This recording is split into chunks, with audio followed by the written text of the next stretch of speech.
Salute to the flag. I pledge allegiance to the flag of the United States of America and to the republic for which it stands, one nation, under God, indivisible, with liberty and justice for all. Thank you. Please note that this meeting is being electronically recorded. We have a fairly lengthy agenda tonight.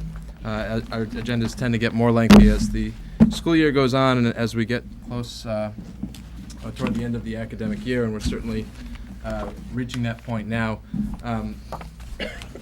Two of our agenda items tonight are an update on the superintendent's 2014-2015 academic year goals, which were first presented to the school committee in November of 2014, and the superintendent will be briefing us tonight on the progress toward those goals. We will also be taking the school committee's annual vote on the budget request to the municipal government. Again, we've discussed this several times over the past month or two, but I think, and we'll touch base on it tonight as well, but I think it's important to note where in the budgetary process we are and where we are not. The school committee, following the multiple public presentations of the superintendent's proposed preliminary budget, held a public hearing on May 11th.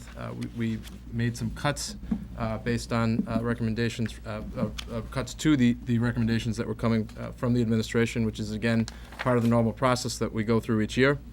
And tonight we make the request to the mayor.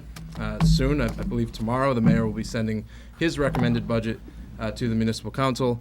The municipal council in June will make an appropriation, and then those numbers will come back to the school committee to take a final vote, and that is really, frankly, where the decisions will be made as to what in the list of priorities that we've discussed here and elsewhere over the past several months will or will not be funded during the 15-16 academic year. So that's an overview of where we are in the process. I've said from the beginning that when we discuss the budget and our budgetary priorities, that those need to be linked to what it is that we're trying to achieve as a school district. And so prior to moving on to the rest of our agenda, I did just want to touch base one more time and go over, someone has the remote, I assume, good, the, as of right now, draft overarching goals for the school district that have been produced by the Strategic Planning Ad Hoc Committee, co-chaired by Mrs. Scales and Mr. Sawyer, and comprised of staff members, community members, parents of Attleboro school students, and a bunch of other people. This is a process that has been going on throughout the course of the year. We're at a very critical stage in that the ad hoc committee is currently working to develop the specific action steps and objectives that we hope the district will use to measure our progress going forward over the next several years between now and the year 2020. And those three overarching goals can be summarized as improving the degree to which we provide guided and personalized planning for all students and putting students at the center of decision making, improving the quality of the learning experiences available in the Attleboro Public Schools, and cultivating greater community partnerships to benefit those students. So for those wondering, when they tune in and they see the school committee advocating for $72 million, there are a lot of things we'd like to do with those $72 million, but if we had to boil it down into 3 bullet points, it's that we want to provide more guided, personalized learning for students, greater quality in the learning experiences for students, and stronger partnerships to benefit students. There's a theme there. That's the illustration that we hope articulates it. Again, I know we've spoken about this throughout the course of the year. Some may be getting a little sick of hearing about it, but the sooner we get the plan adopted, the sooner you won't have to hear me talk about it anymore.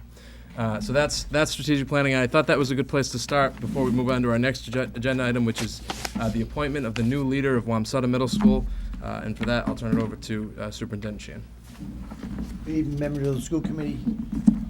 It's my pleasure to be able to introduce you to the new principal of Wamsutta Middle School.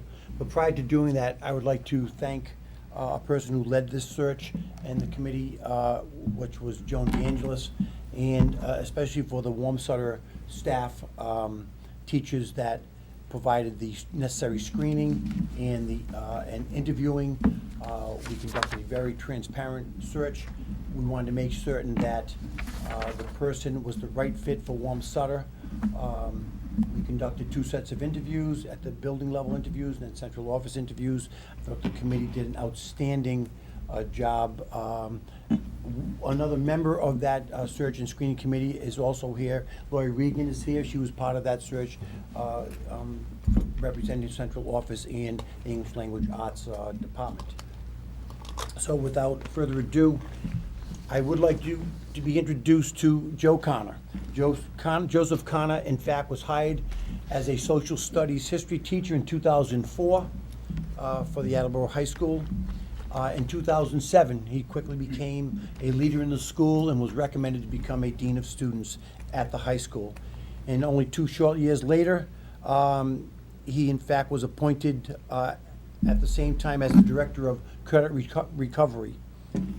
In 2011, Joe became the assistant principal at Brennan Middle School and did an outstanding job. So good is that Mr. Connor was in fact asked to come back and be transferred back to the high school in 2012 when Mr. Sawyer was appointed to the assistant superintendency. It is with great pleasure at this time that I introduce you to a person I have a great deal of respect for as an educational leader and advocate of kids and teachers, Mr. Joseph Connor, the new principal at Wamsutter Middle School. Thank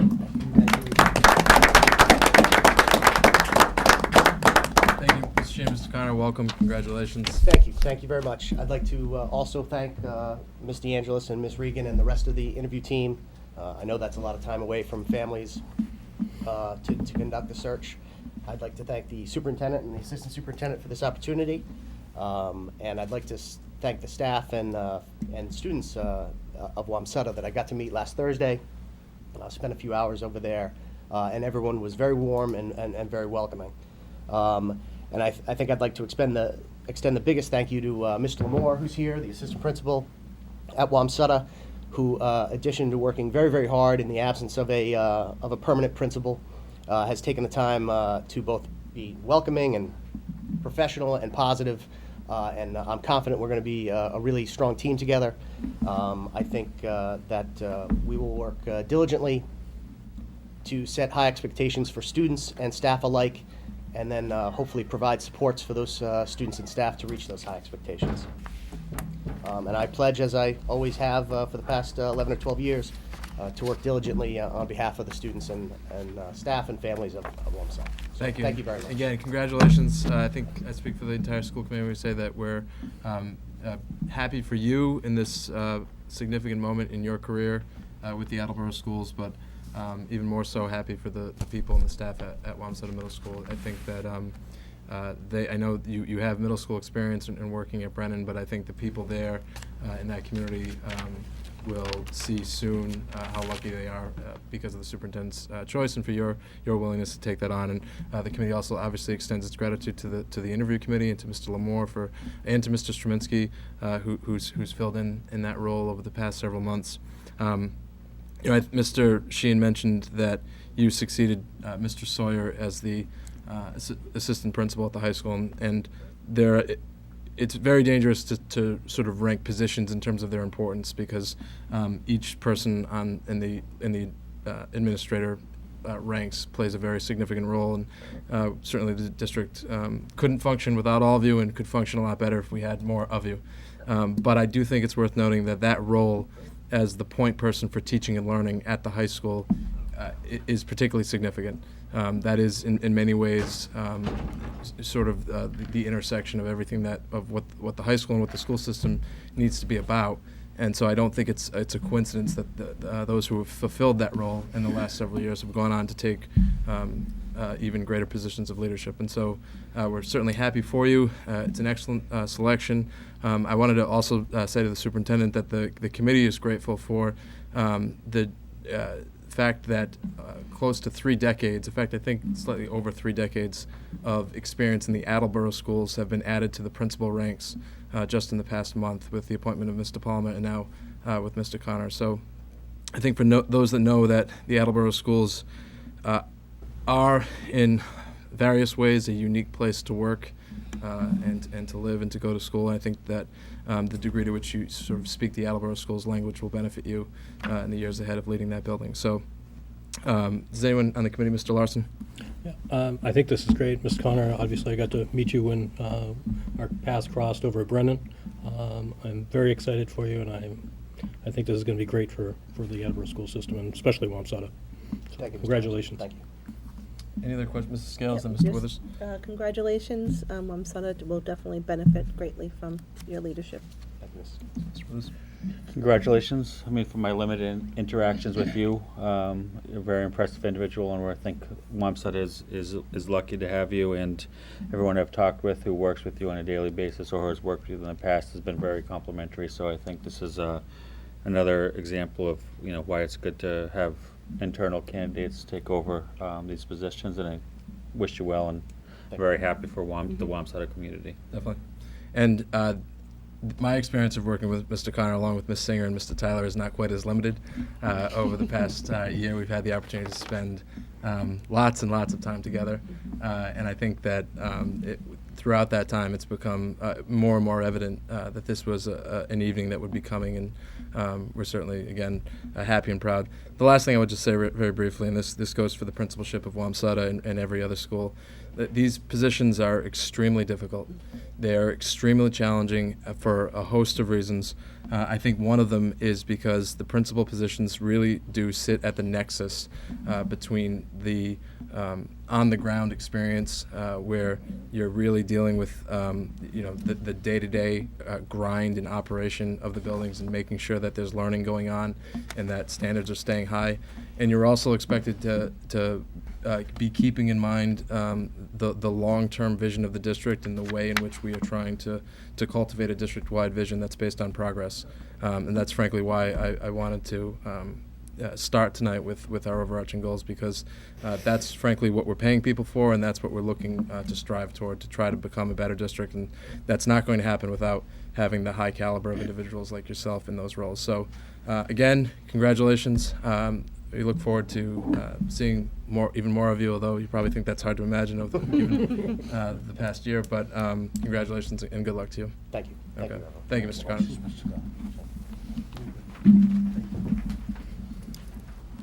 Okay, we're skipping around a little bit for various reasons.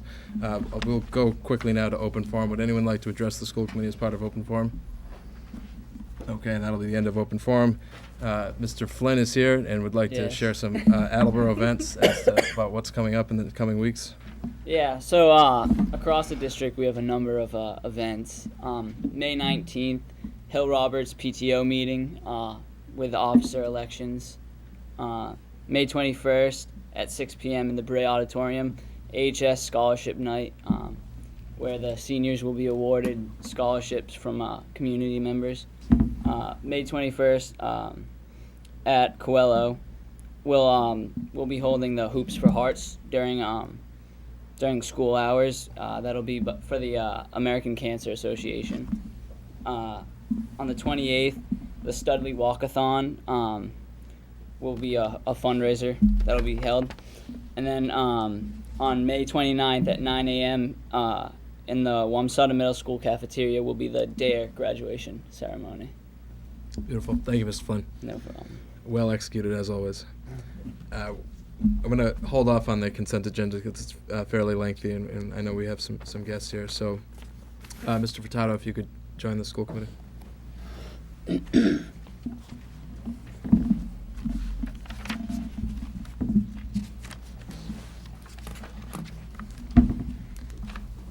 So, as I said at the start of the meeting, this is the 7th or 8th time that we've discussed the FY16 operating budget publicly. We've gone through various versions of the budget. We've applied some reductions to that budget in anticipation of our request to the mayor. I don't think it can be stressed enough that the vote that the school committee will be taking tonight is merely a request. This is our last stage in the process for now, and we'll swing back into action after the municipal government makes its appropriation next month. And at that time, there will, in all likelihood, for reasons that we'll touch upon briefly tonight, we've discussed at length before, there'll have to be certain decisions made. At this time, we do not anticipate the request being fully funded, and there is, as has been reported and as we've discussed and as the administrators and myself have discussed with various representatives in the municipal government, there is a significant gap between what is being projected right now as to our likely appropriation and what our administration has identified as our educational needs. And I think it's important to note that that gap is not between the school committee's wish list and the expected appropriation. That gap is between the educational needs of the community and the numbers that are being discussed by the municipal government at this time. So with that, I think we can move on. It's important to note, no, we don't skip over the mission. There's a point to this, that we're asking the community to spend money for a reason, and this is what we're trying to do on a daily basis. This is what we're trying to do over the long term. And so we'll move on. And Mr. Furtado, if you could just walk us through the beginning, and then we'll take some questions and comments. And ultimately, the goal tonight is to take a vote on a number that is the request that goes to the municipal government. I think it's important to frame this, that when we first looked at these numbers to determine what our likely request would be, it was our hope that given that gap between what the numbers that the mayor was projecting and the numbers that the administration were identifying as our needs, there was a hope that there would be a negotiation of some kind to try to bridge that gap and to have the number ultimately land somewhere in the middle. Based on the reports that the administration have communicated to me and to my own discussions with the mayor, I frankly I haven't seen much effort to bridge that gap. I think there are reasons for that, and there are reasons that others can articulate. I think it's important to note that the numbers that what this school committee asked the school administration for was a report on what are our needs and what are our priorities in order to better the education available to students in Attleboro. If this committee was being asked to vote on any other number, for instance, the number that we are entitled to from the state, the number of that number plus the $1 million that was earmarked last year during last year's budget crisis, I'm not sure exactly what the need for this step would be. I think the point of developing this budget, and again, as I've said before, I think it should happen earlier in the year, is to communicate to the community what is it that we need in order to provide a good education to students. So, Mr. Furtado, you want to take it from there? For a Be few happy minutes? to, Mr. Chairman. I hope the committee doesn't mind if I just use round numbers. We wanted to, first of all, explain to the committee where net school spending sat in terms of the state Chapter 70 formula when it was announced just about a month and a half ago, where our net school spending number was at $68,325,000. As the chairman indicated, there was another $1 million added to the budget last year, which would have brought that number up to $69,325,000. In meetings with the municipal government, their calculations resulted in a number of $68,929,593 through a series of ins and outs that have to do with municipal support to education.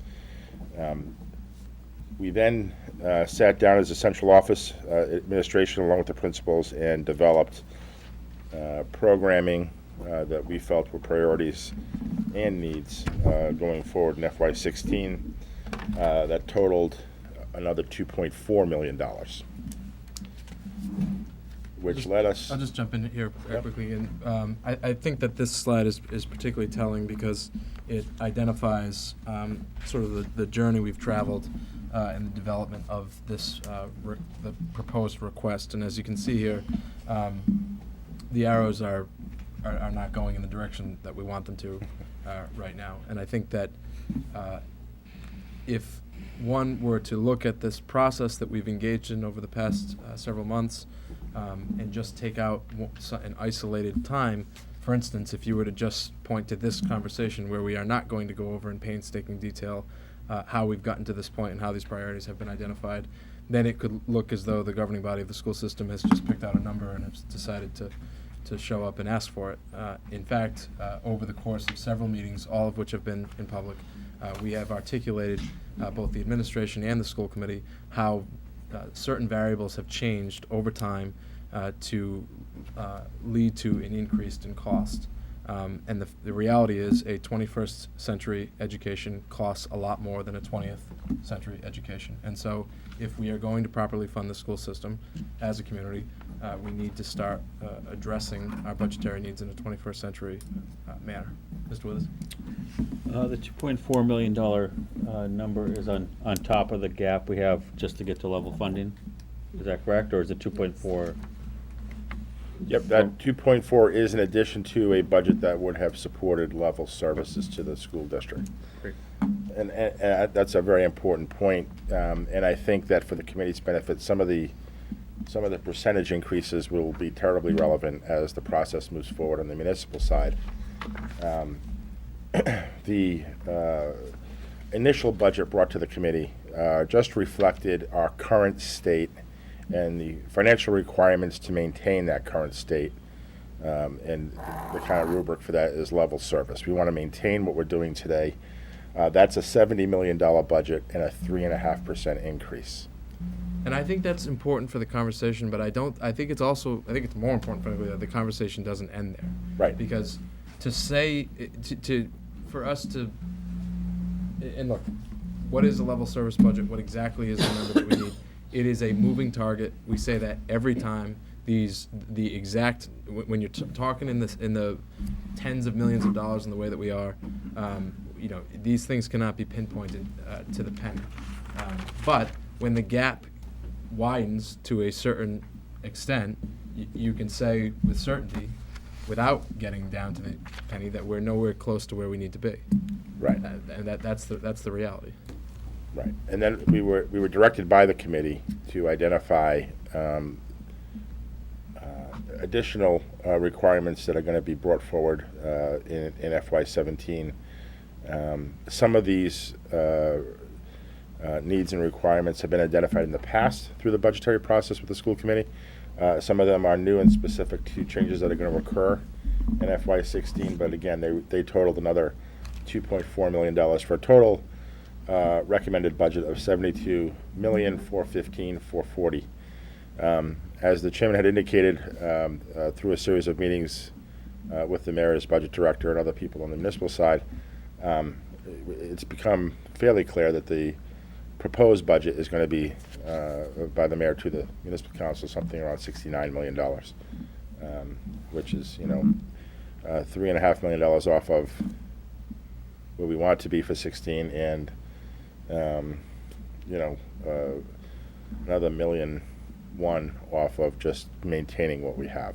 Right, and so I'll take this opportunity because it might be, I may not have too many opportunities to speak in this area, that as a school system, as a school committee, we are grateful to the municipal government and to the mayor for the line of dialogue that's open, to the communication that's come forward, so that our administrators can plan for all of the contingencies that are necessary. That said, the school committee is not doing our job if we do not communicate to the community that this is not adequate funding for the school system in 2016. That there are going to be unacceptable levels of hardship that the district will incur because of what's being prioritized here. And at the end of the day, that's what budgets are. They are priorities. And we are advocating for this not because we think that the schools will benefit in isolation and we're the school committee, so that's all we care about. It's our belief, and it's one that we've articulated in a number of ways on a number of occasions, that the community as a whole will benefit if education and public education is prioritized in Attleboro. Mr. Withers?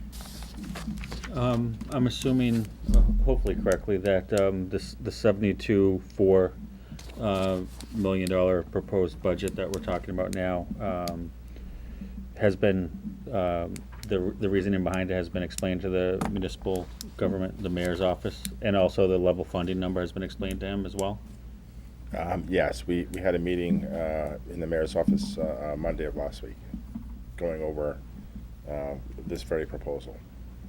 But there's still your gut is that it didn't get through to him. I don't think it's really come down to the gut feeling. I think it's more All right, from the so the horse's mouth. I think it's a little more obvious than that. I don't. Okay. I believe that the mayor Not a lot of tea and, leaves. and Barry Lacasse walked away. Mr. Furtado was there, myself and Mr. Sawyer. I believe that the mayor walked away with a complete understanding of the proposed budget and what we're looking to do in a system to educate the children in Attleboro. So there was a very needed understanding by him. I thought he did understand that. I certainly didn't walk away that he was going to be giving us $3.5 million. However, he did understand some of the ramifications of where we are and where we need to be. And right now, the money doesn't even account for a level service budget. Right, and again, I don't get the sense that there's a lack of awareness No. on the part of anyone in City Hall, and there's been, you know, in my discussions with city officials, there's been a very candid exchange and an awareness, I think, on the part of the mayor that this is a very difficult circumstances under which the school system is operating, and I appreciate the degree to which he has communicated that. That said, again, budgets are priorities, and I think that while I hope in time that this school system, by adopting a comprehensive set of goals and objectives that articulate our priorities in a way that we are not advocating for them only during this particular time of year, in a way in which we're continuously advocating for the educational priorities of the district. I hope that will make it such that there's no question as to how, whether or not anyone, mayor, a city councilor, a resident, everyone should know what our priorities are and what it is that we're trying to achieve. As a public entity, we have an obligation to be very transparent and very forthcoming with regard to what it is that we want to use taxpayer dollars for. In this instance, I think, well, for one, we've made a significant efforts to be transparent and to articulate what our priorities are and what it is we're trying to accomplish. On top of that, our budget is now stretched so thin, and this is a reality that has been developing for a long time, over several years, but the budget is stretched so thin that it's very easy to see what we're spending our money on because it's all tied up before we ever start the process. That our obligations, contractual and otherwise, count for the vast majority of the funds that are being used, which can make it that much more challenging when you're trying to develop a vision that will actually move the school system forward in a significant way. So I think that speaks to the degree to which we're transparent, is that we have none. Is that fair? That's very fair. Okay. Why don't we move on? We discussed this last time as well, and again, this is largely a repeat, but I think when we're talking about something with such a significant impact on the community and the community's money, we should be repetitive, so that way we are as clear as we possibly can. This accounts for where Attleboro falls with regard to a student expenditure rate. Those other districts on this chart are either our neighboring communities. Oftentimes, we shy away from comparisons to those neighboring communities because the demographics are different, and they have different needs, and we have different needs. I think that, and we've said this several times before, but to a certain degree, I assume we've got some neighbors on there, right? Yeah, Norton. There you go. Thank you, Ed. The reason we have to have part of that conversation is that there are people who are going to decide in which school system where their children enroll, and oftentimes that's based on geography. And so regardless of what challenges we might face that our neighboring communities don't, we have a responsibility to keep pace with and to see ourselves in a competitive environment with those neighboring communities. That being said, there is ample reason to compare us to the districts that the state government has determined are closest to Attleboro from a socioeconomic standpoint, and the population of students most closely reflect ours. And as you can see there, we don't fall in a particularly favorable light with regard to our student expenditure rate. And I'm told that there are some in the community that don't like when we point that out. I don't exactly know how to respond to that. We think the community as a whole will benefit if we invest more in education. If we invest more in education, then our blue dot will move to the right, at which point there'll be less reason to show this slide. So that would be my response as to those who don't like the slide. We should spend more. I think we can move on to the next one. And again, these are our needs. We've broken them down as building level, elementary school level. I imagine middle school level will be next. Right, at the elementary school level, we reflect the reduction in assistant principals as directed by the committee at Right. at the prior meeting. Middle school level has remained intact, and then high school has also remained intact per the prior meetings. And the district level, we reduced the technology integration person from the request as directed by the committee. Special education has remained intact. And again, I would just point out, and I think of it, we occasionally discuss special ed here. I'm sure we will again soon. These numbers are fluid to some degree. It's the expectation of the school committee that the administration is on a continuous basis examining the district's needs in a way that the priorities can shift from time to time. Sometimes the investment in one area can result in a savings in another, and that's certainly how we hope to get to the point of greater budgetary flexibility. I think our point is that the gap is so wide that there is nothing we can do internally to make the type of progress toward closing that gap that we would need, and that's why we're having this conversation. Again, I don't think we can stress enough that where we are in terms of this process, and incidentally, I would say that we're talking a lot tonight about our need for greater investment. I do think there are a number of things that we on the school side need to do in terms of what considerations we need to make in the coming months to try to restructure our budgetary process so at a minimum it is not coming in such a condensed manner in this particular time of year. April and May cannot be budget crisis months in Attleboro. We have to find a way out of that. Now, we are not going to find a way out of it, as evidenced by the size of that gap, without greater investment to some degree. But I think that we would be irresponsible as a school committee to not identify what we could potentially do differently in order to both more effectively advocate for that investment and to just do a better job in terms of being able to communicate to the community both what we're spending the community's money on and the difference that it's making for children and young adults in Attleboro. And that's a really long way of saying is we need to move this up to earlier in the year significantly. And because part of this conversation is always, and it was at a subcommittee meeting earlier in the month, that, well, we don't know the projections from the state government until early in the calendar year. That's true. But we do know what our needs are, and we do know what our priorities are. And if we don't, then we're not doing our job. So we should be communicating those earlier, racking our brains more to determine how we can potentially fulfill those objectives in a more cost-efficient manner. And I recognize that that can be frustrating for administrators to hear because the budget is stretched as thin as it is. But the moment we stop trying to scrutinize ourselves in terms of how we're spending the money, I think that's when our argument begins to erode as to the degree to which we're responsible stewards of it. So again, I think we touched upon this last time, the unique aspects of the school budget. One, first and foremost, that it is largely mandated by the state coming out of Ed Reform of '93. Each municipality in Massachusetts it has been given a floor under which they cannot go with regard to funding of education. The other unique aspect is that unlike every other department in the city, this department is, while we are responsible for making our requests to the mayor, we do so through an independently elected autonomous governing body. And I think that I don't know that that's something, the sort of basis for that, or what principles are at stake with regard to having an independently elected autonomous governing body.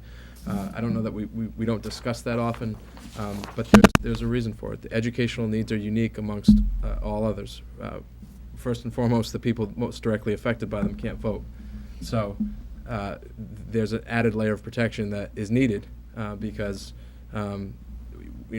we're charged to look out for 6,000 people that don't particularly have a voice in this process. And I think there's a good reason for that. I think there's a reason why the school committee hires its own chief executive in a way that's independent from the rest of the municipal government. I think there's a reason why we have public meetings where other departments don't, at least certainly not in the forum that we have.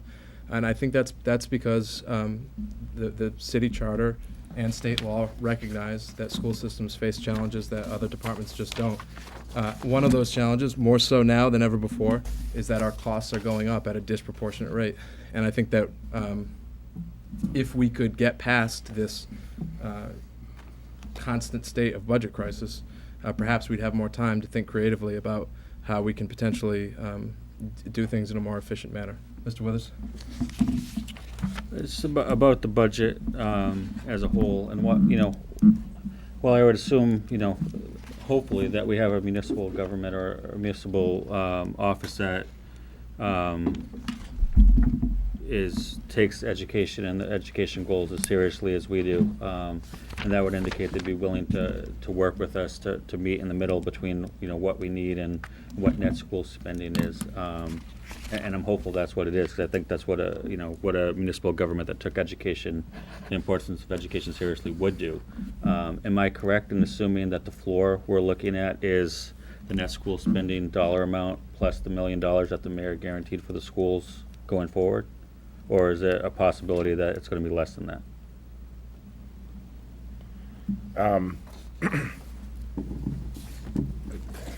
I've had direct conversations with the mayor and his staff, so I feel like I should answer that. I mean, the impression I've been given is that they have every intention of funding the school with the earmark of over net school spending, as was the case last year.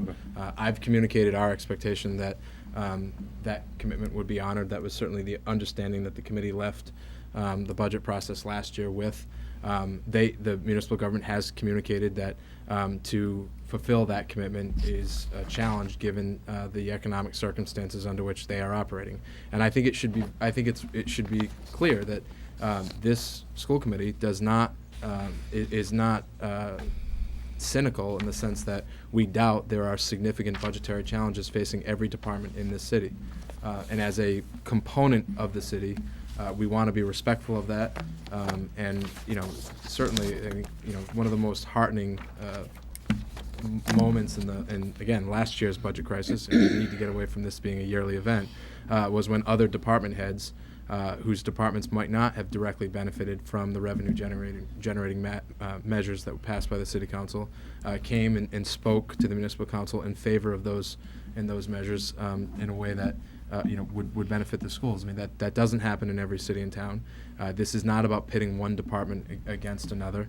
And we have to be cognizant as we go through these difficult circumstances that this difficulty is a shared experience across the city. And the reduction in local aid by the state government over the last several years has imposed a significant challenge on the city. It's difficult. We know it's difficult. We know it's difficult for every department. That being said, the reason we're advocating the way that we are, the reason we have advocated over the time that we have, is because, and again, anyone wants to, I mean, I'm speaking based on the consensus that's formed in this committee over the past 18 months. We believe this community is better off as a whole when education is prioritized. And the reality is, and I think that the numbers support this to a very compelling degree, the challenges that the school system are facing are more profound than other areas of the municipality. I mean, I think that's just a reality. I think it's true across the Commonwealth, and I think it's so. In light of that, I think it's our hope that there's a response that would be favorable. So is that a fair response to the question? No, I agree. I just think that as the state has decided where they're going with educational funding, municipalities are having to decide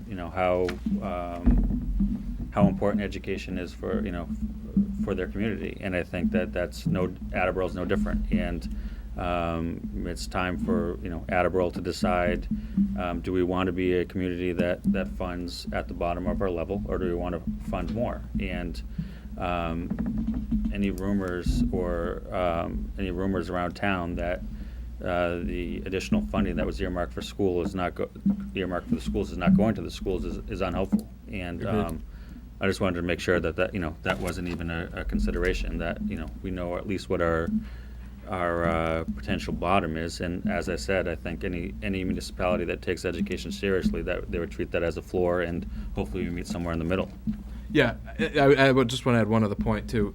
I think one of the things that got lost in last year's budget crisis was the idea that no one in this room ever suggested that $1 million over net school spending was sufficient to satisfy our educational needs.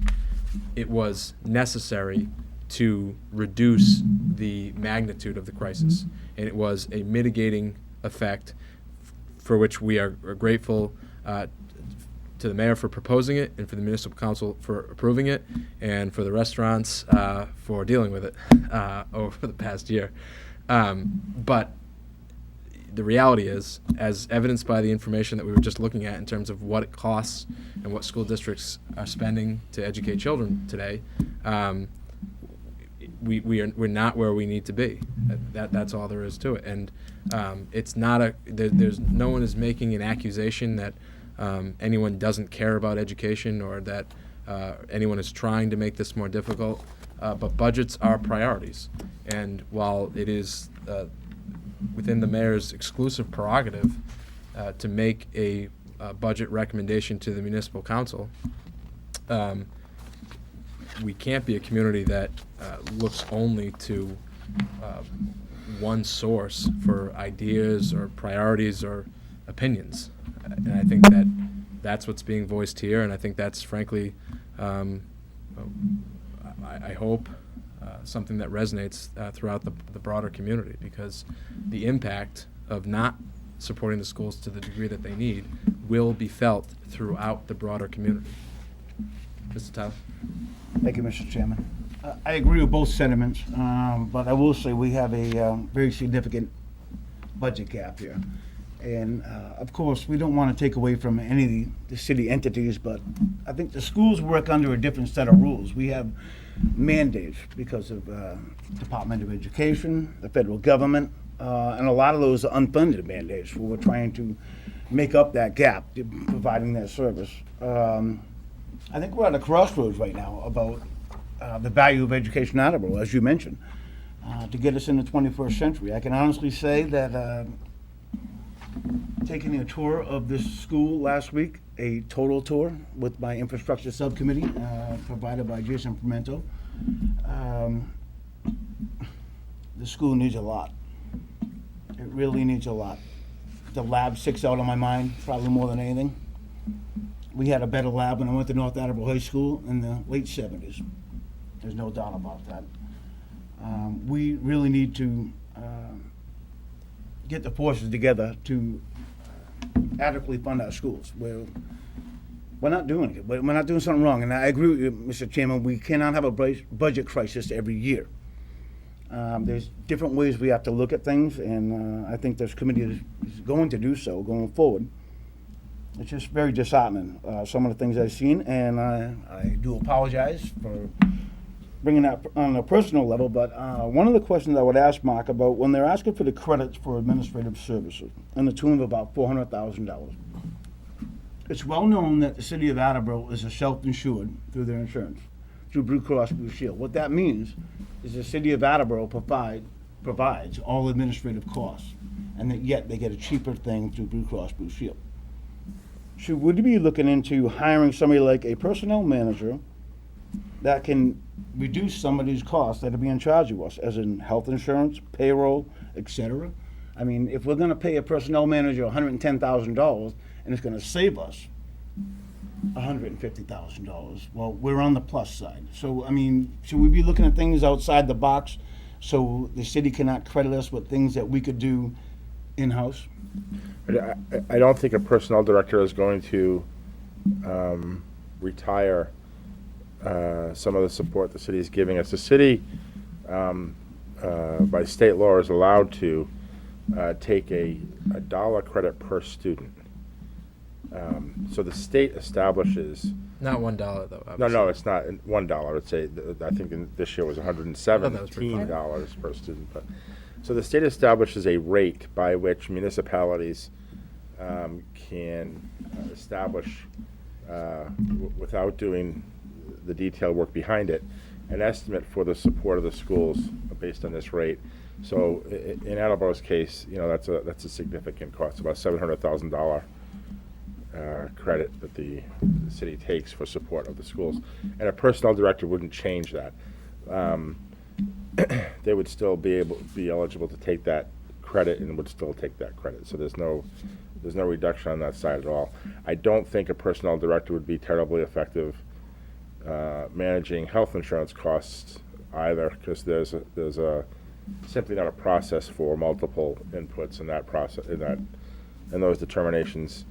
Where a personnel director would be terribly helpful would be managing a 700 employee enterprise and all that's associated with that, things like disability claims and seniority lists and the multitude of personnel issues that arise every day just because there are 700 people in the same place at the same time.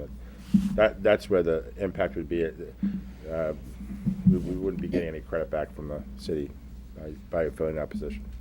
Not in that specific area, but I Right. mean, to the point that as a district, we need to find ways to more efficiently manage the funding we do have such that we're producing a better result, because we're not going to solve this problem solely by having money poured No. into the budget. So there We are need to things that improve we have to process. do, as Mr. Tyler suggests, to operate in a more efficient manner. I'm sorry, Mr. Tyler, do you have No a follow-up? question. No, I mean, that answers my question. I'm just worried about the amount of fixed costs that we have moving forward. We only have so much leeway, and it's within not even 5%. No. So how do we move forward if we're stuck in this 95% thing? Well, yeah, I think that's the frustrating part. I think that all of us recognize that we have a responsibility to scrutinize every dollar spent in Attleboro on education to make sure that we are extracting the greatest possible value from it. That being said, with the gap being as wide as it is, we can all sit around all day and do nothing but scrutinize. We're still not anywhere close to where we want to be. And I think that's the conundrum we find ourselves in. Mr. Storrs? So when we look at the net school spending, and we're talking about the credit that the city takes, is that included in net school spending, meaning we have net school and then they pull that out? Or is it pulled out prior to net school? You have the state mandated net school spending number. Yep. Then the city calculates their contribution to that number The per pupil, as you. by doing a whole bunch of things, and it's under state law. This is not something they made up. This is across the entire state of Massachusetts. So they're able to offset non-countable funding, transportation, with countable funding, tuitions to charter schools. They get a reimbursement for tuitions to charter schools, but can offset that with the administrative charge to support the schools. So when all of those things are kind of give and take, and at the end of it, they get a $400,000 credit toward the net school spending. Goal. So, just to summarize, the answer is yes. So the net school spending is $68,325, and you're saying effectively $400,000 or $600,000 of that is actually pulled for administrative. 402,000 nets out to 402,000. So you're just under 68 million, Right. and then the million on top of that puts us right under 69 million, which is, I believe, the budget that will be proposed tomorrow night. Thank you.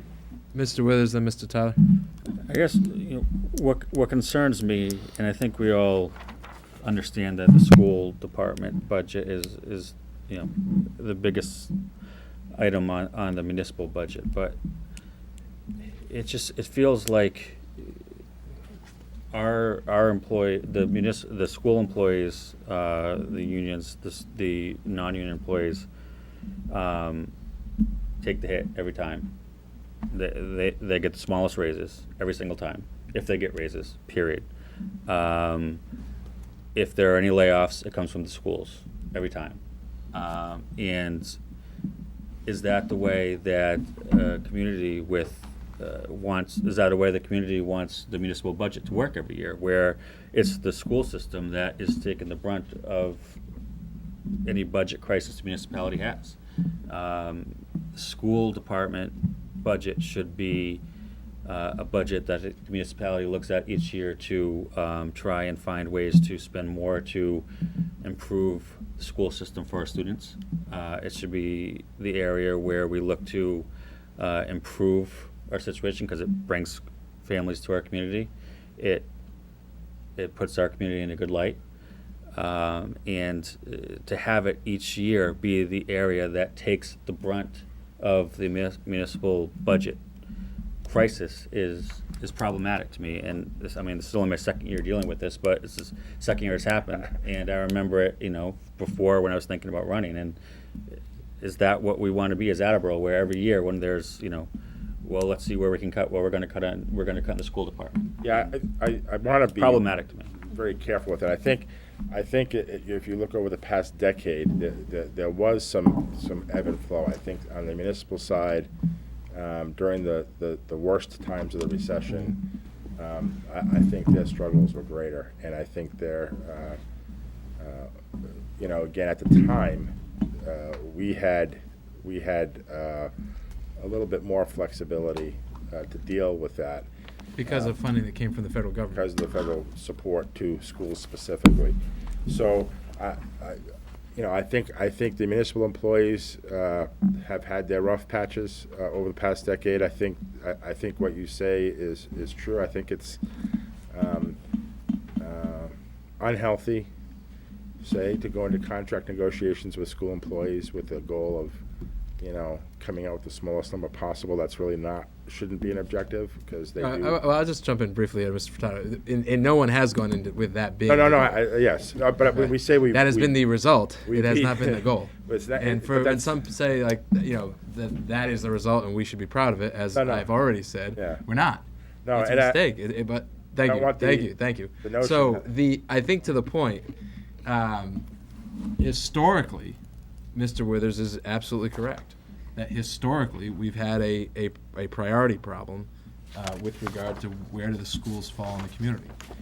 Recent history, some of which you're intimately familiar with, it's certainly been a shared burden for exactly the reason that you said, that the injection of federal dollars aimed specifically at school systems resulted in the hardship being incurred more so on the municipal side. Yep. In even more recent history, in these past few years, we've seen the development of a trend, clearly. And again, it's a trend that is based on priorities. And I think that, as I said, the community's priorities cannot be dictated by a source. We have to have priorities as a community. Otherwise, I'm not sure exactly whose priorities they are. Mr. Tyler? Thank you, Mr. Chair. Totally agree. I just want the community to realize that we don't, as a school committee, just think about net school spending as one box and then transportation is another, because the city has to pay for transportation. We don't have to worry about that. That's not true whatsoever. This committee has made numerous recommendations on how to provide an adequate transportation system to our students. And we believe there's going to be savings in that. Has there been any indication from the city that the savings on the transportation side would be realized on the net school spending side? The mayor mentioned that and said if we could find a way to reduce transportation costs, which the 16 budget does not do for a multitude of reasons, that would be something that the city would take into consideration regarding net school spending support to the school district. Yeah, and I did have that conversation with the mayor as well, and essentially this is a much longer, more significant conversation than, as I said to the mayor, that this is an interesting conversation to have, but not for the school year that is going to start just in a couple of months.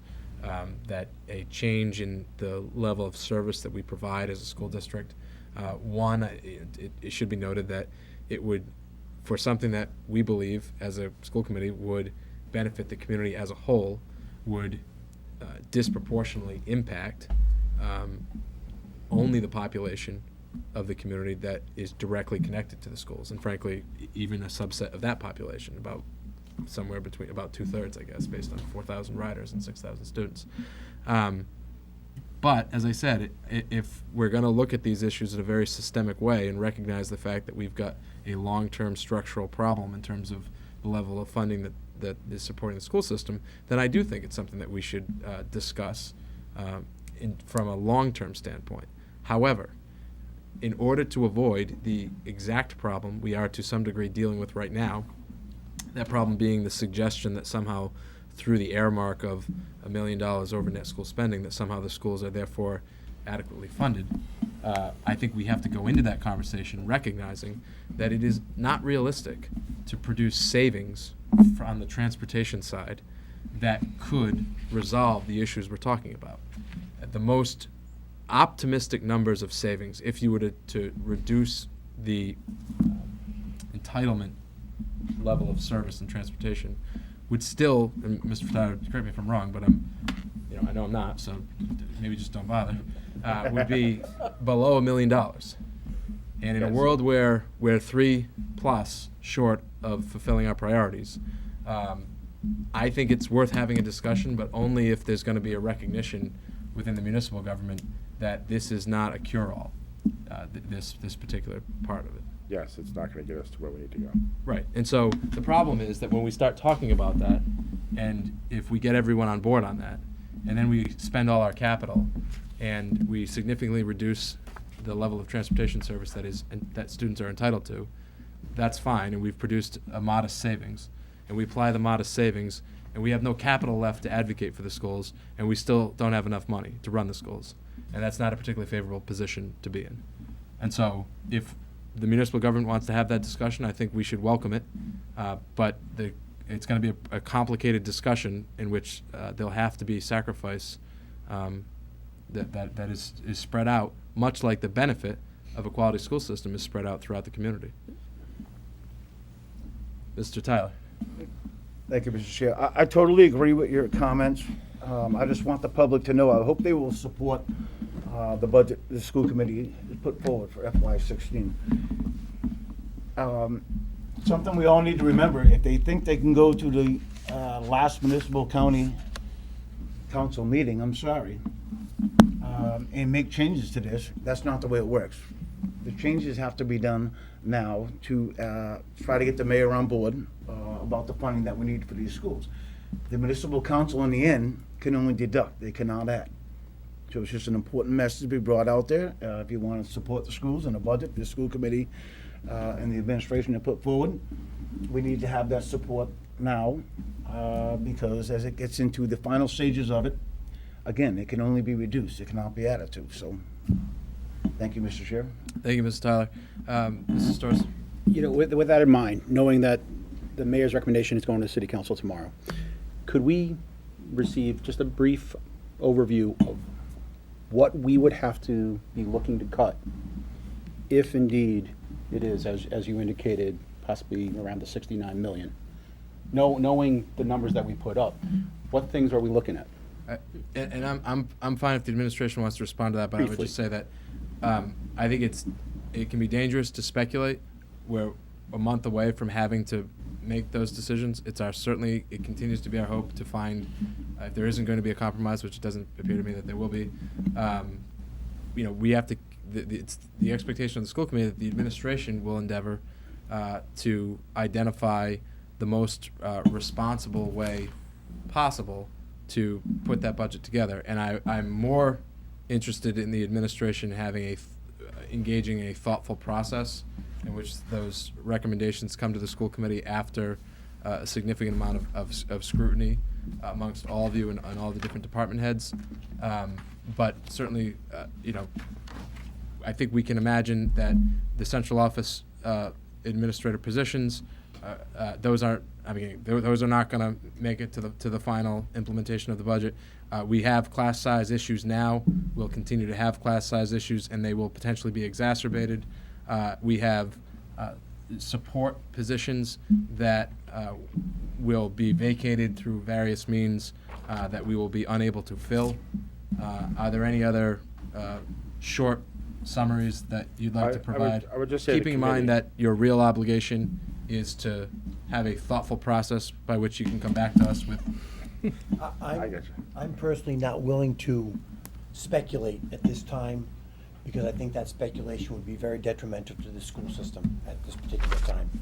But there are some obvious low-hanging Well, fruit. we- that I we think- have That's what I been- was looking Mr. at. Weathers? But I We don't haven't know, discussed this. and maybe I might be alone here, but I don't necessarily want the administration saying right now what they would be cutting when we have they presented a budget and we're advocating for a budget, which, you know, frankly is probably a little bit less than what the school district needs, but we've explained all year, these have been goals we've been harping on all year long, and that's, you know, this isn't a budget we pulled out of thin air. This is a budget that we've harped on and, you know, have the It's been needs for the school thoughtfully district. articulated. Thoughtfully articulated We're gonna school try to get budget, through and this meeting. I don't want, you know, It's you still know, intact. I just don't want that getting cut before, you know. Well, I just don't think we want to identify things to which the response could be like, well, they could live without that. Yeah. Yeah, I would just say to the committee, you know, we've said it before, and Mr. Teller brought it up today, you know, our discretionary funds are about $1.5 million.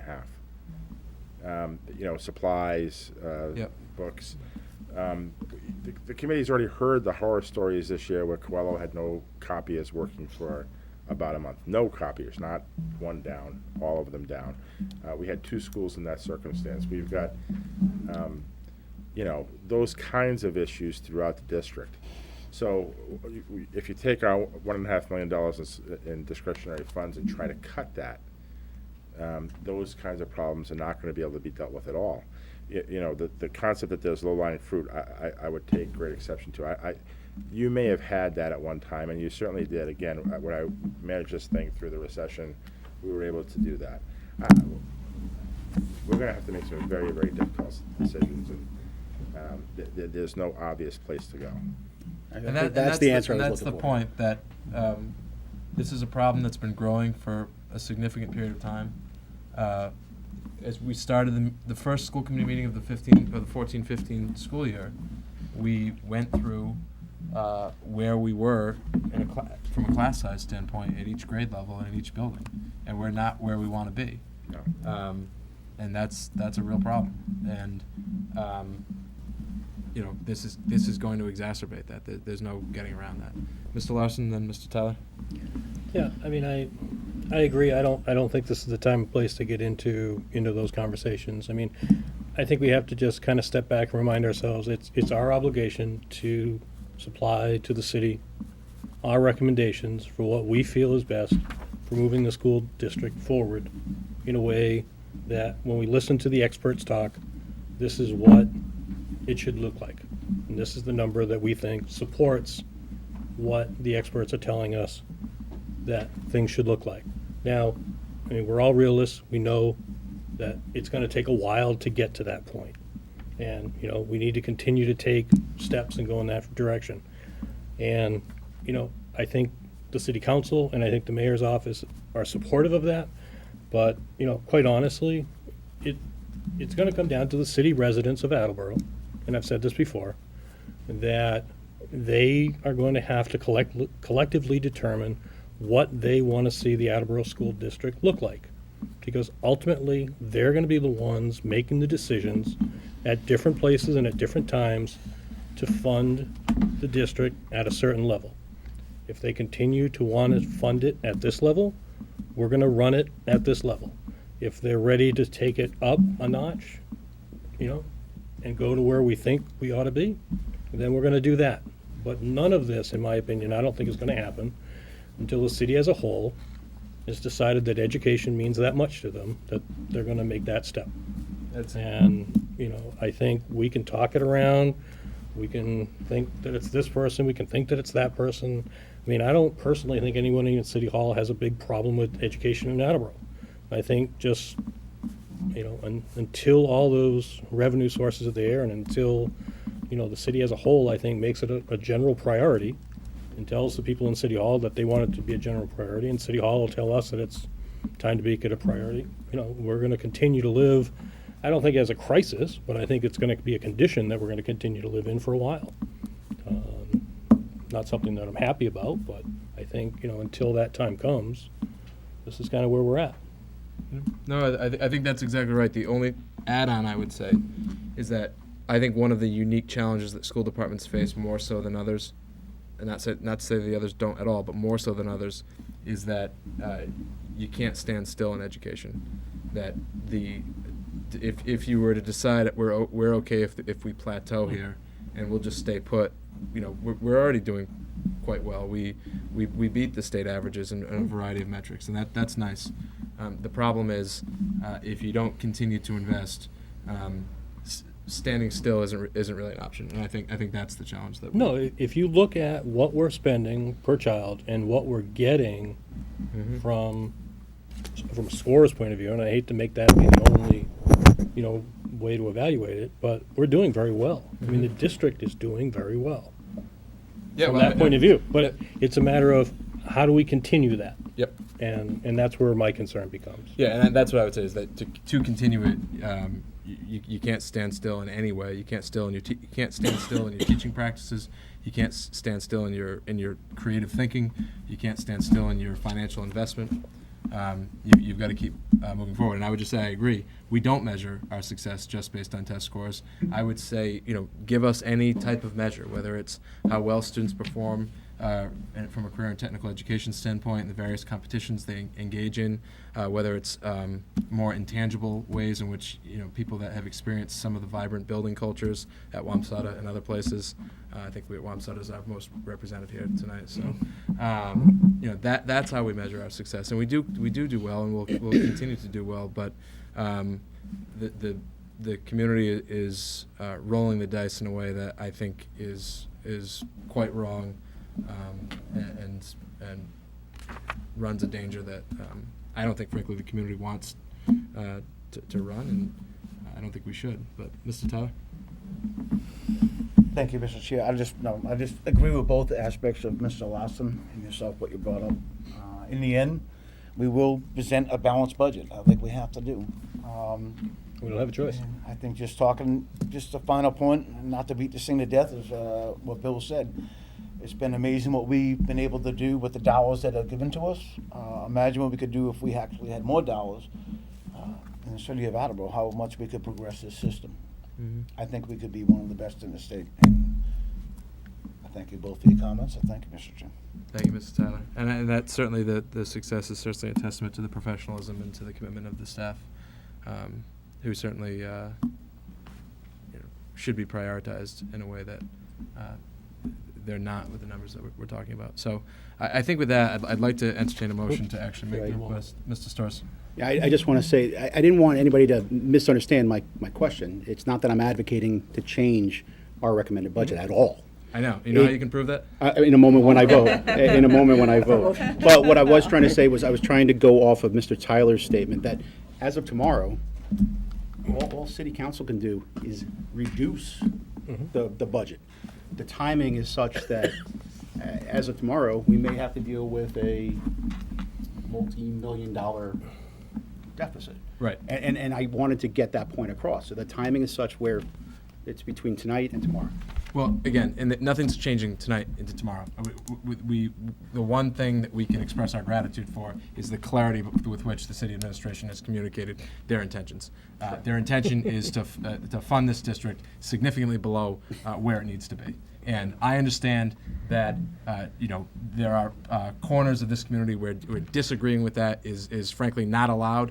But I respectfully and vehemently disagree with the budgetary decisions that are being forecasted right now. And as Mr. Larson said, the hope is to persuade the community that the schools are a worthwhile investment that the entire community will benefit from. So I'd like to entertain a motion to make a budgetary request for the FY16 operating budget for $72,415,400 $440. So moved. Second. Any further discussion? Yes, Yes, I just Mr. want to make a Withers. comment. Not that I've talked enough, and as frustrated People as like hearing your yeah, voice. I know everyone loves hearing my voice. I'm sure, but Sweet sound of Stephen Withers. and as frustrated as I am with this, as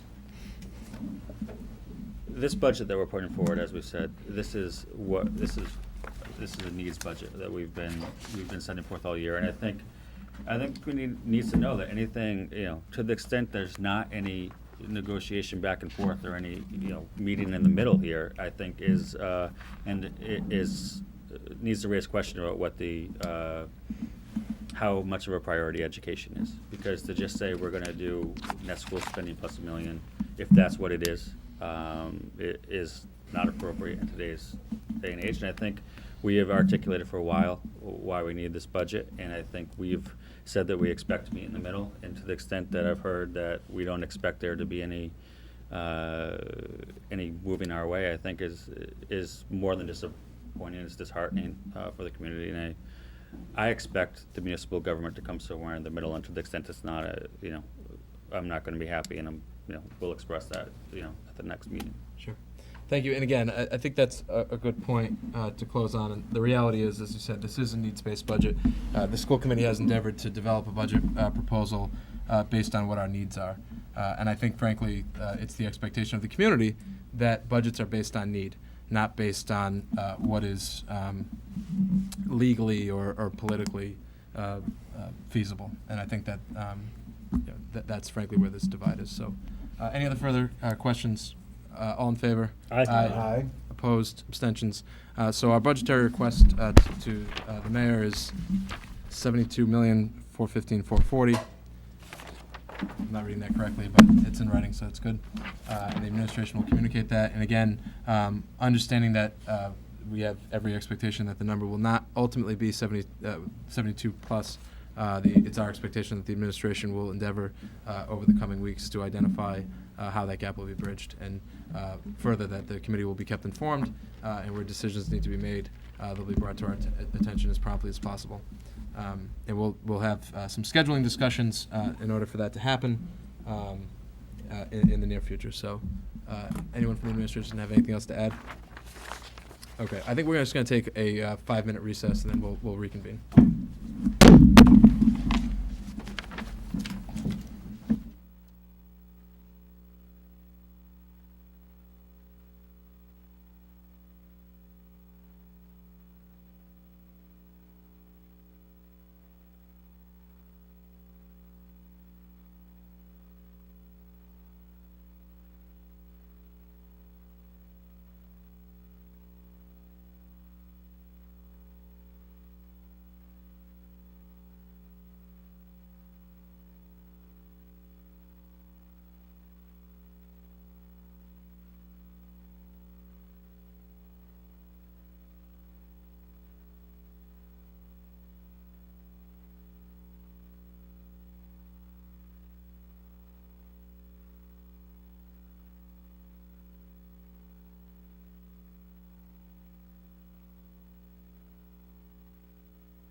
doesn't shut the door on the way.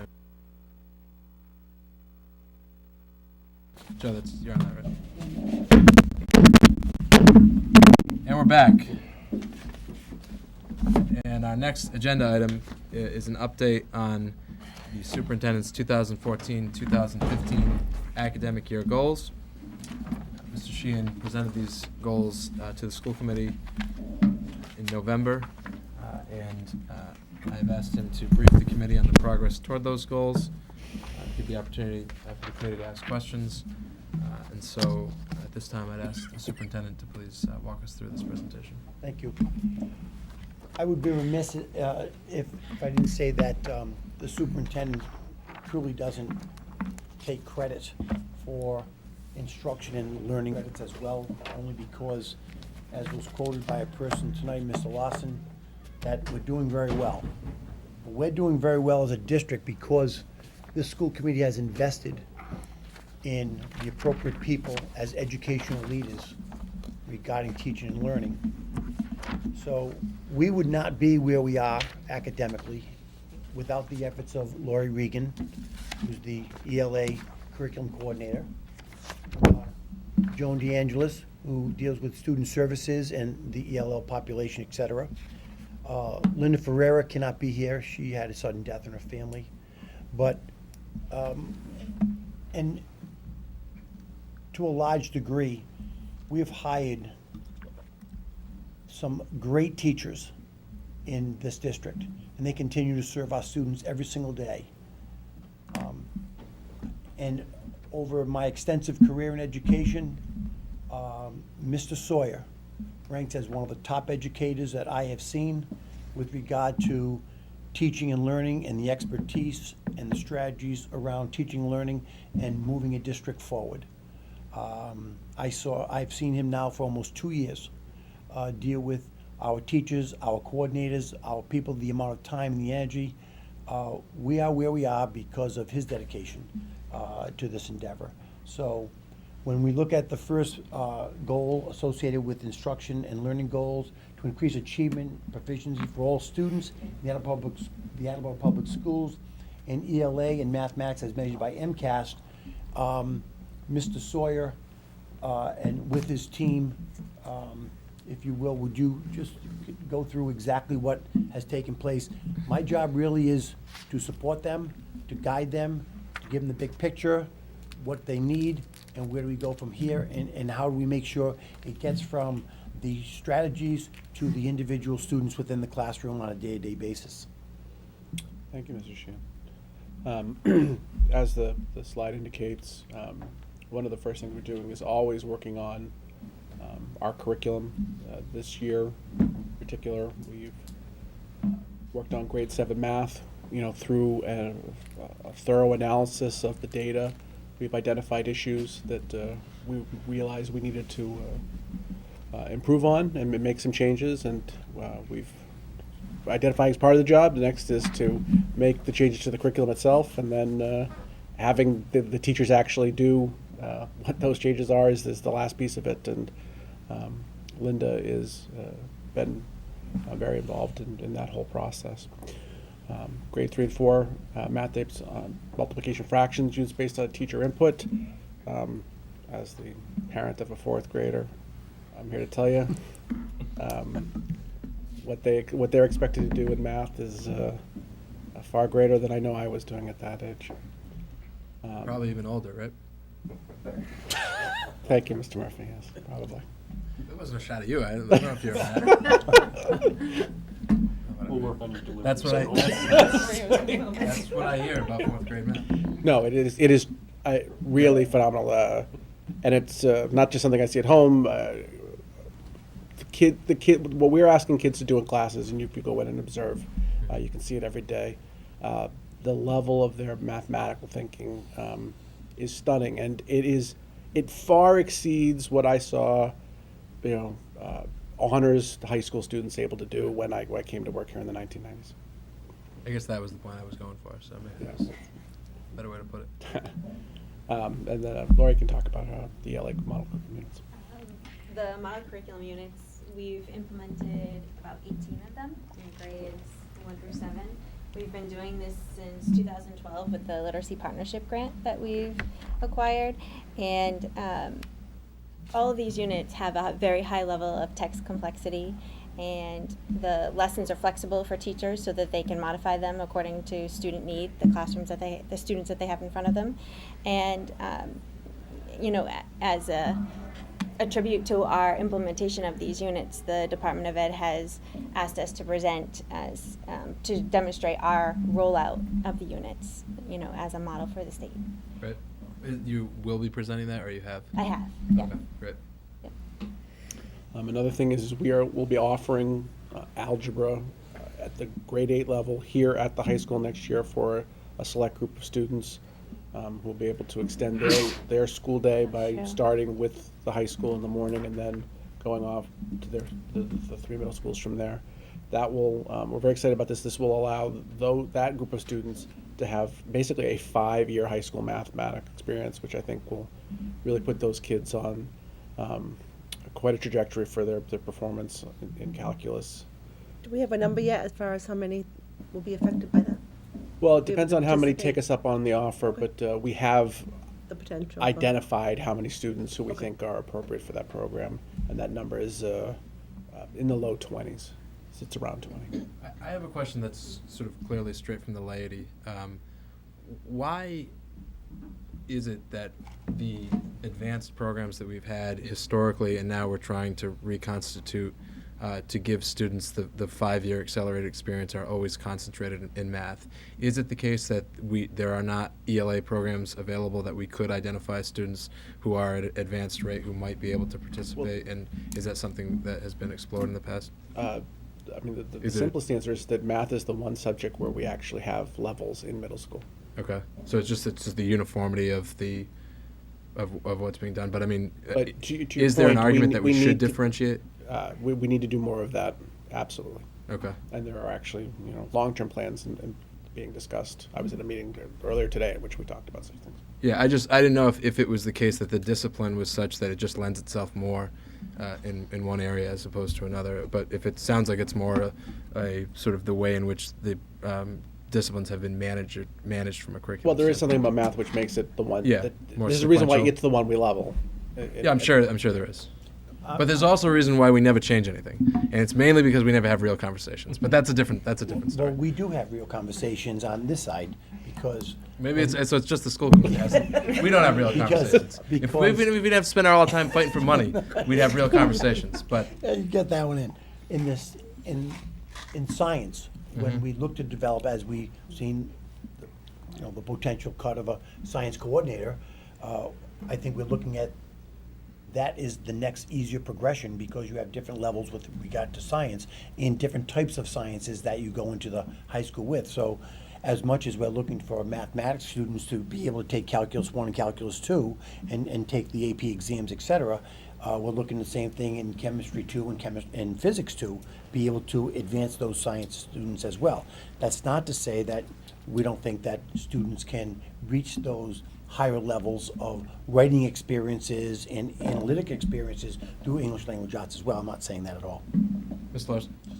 Just sticking with the math there in the middle school, I know there were some modifications to the math curriculum over the last couple of years to try to almost add another year of math to some of the middle school levels, just because in order to have them all within that 2 or 3 year period at the same point going into high school, I think we started a couple years ago modifying everybody forward just a little bit. Is that There is the continuation The of that, curriculum or- has been pushed basically down. And, right? In order to do that, we almost had to go down to 5th grade to catch up to What has historically been algebra, high school algebra, 9th grade algebra, is now taught in 8th grade right. To everyone. And there are some kids who are now learning that in 7th grade, who go on to be these kids that we're talking about. Okay. That then are on a path to take calculus in high school. Okay, so that's the move that we made a couple years ago to kind of get everybody through algebra by 8th grade. Although they still are, there's another component to algebra. Right. They've moved a lot of what was algebra 2 into what we now call algebra. So the 9th grade algebra that you see at the high school is not the same algebra. Correct, yeah. Many of us saw in high school. Thank you. Mr. Tyler, then Mr. Storrs. Mr. Sawyer, I just have one question. As measured by MCAS, the committee voted to go with POC. So why are we doing our measurements by MCAS? And I realize that right now, in the whole country, especially Massachusetts, we don't know where we're going. But can you just explain why it's measured by MCAS? Probably out of habit more than anything is the answer why we said MCAS there. It's probably more of a placeholder for, whatever the standardized test is. But we still do have MCAS, both in science and in 10th grade. So MCAS is still in the picture, but you're right. We probably should have used. But when the better goals term. were developed in November, we were still at the place of whether we're going to with MCAS this year or we're going with POC. So to put something up there, it probably should have been better off to have a slash and put POC. But it is a standardized test measure, a standardized test measured by the state. Mr. Storrs. Thank you. Mr. Sawyer, I know we've talked about this in curriculum. When it comes to 8th grade, there's 2 different levels of math, correct? Yes. To be able to be in the higher level, for lack of a better term, you have to meet certain criteria that actually happens years before. Is that correct? Yes, correct. Can you briefly summarize that? Okay, so you are to be eligible for the 8th grade accelerated math, you need to have taken the first half of that class, which is 7th grade accelerated math. To get into 7th grade accelerated math, you need to, in 6th grade, be selected for 7th grade math. And that is in part based on how you did on your 5th grade standardized test. So effectively, if a student did not reach the goal that's set back in 5th grade, Yep. they don't get to do it in 7th grade, which means they don't get to do it in 8th grade, which means when they come to the high school, they're effectively behind a half a year, give or take, Well, it means that they're not on track to take calculus. as a senior. Yeah. So to be able to catch up, they'd actually have to double Double up up. in 1 year. Right. Yes. Right. Now, is there been any thought to re-looking at a student in 6th grade or 7th grade? Yes. So to finish this point, Please, because at some point we want to get back to the superintendent's goals. But please, finish the point. would you like me to? Yes, I'd love you to. I Okay. can't even tell you how much I'd love you to. First, it's not entirely based on that 5th grade score. So, I mean, that's just one of the data points. The reason for offering this, I think, as a program, it stands alone, the merits stand alone.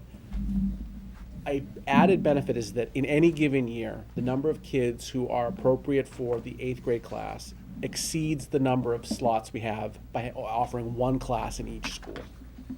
Right? So if you have 35 kids in a school, it's hard to have a class of 35. It's not right to exclude kids based on the fact that we have 35 of them, and that's good that we have more than 28. And it's not easy, based on the staffing resources in the buildings, to offer a second section of that class when the number is only in the 30s, because the class size is so low and we just don't have the staff for it. So one of the reasons we're supposed to do this is that we can offer one section centrally here at the high school, and that gives us several more seats in 8th grade, which helps with that issue.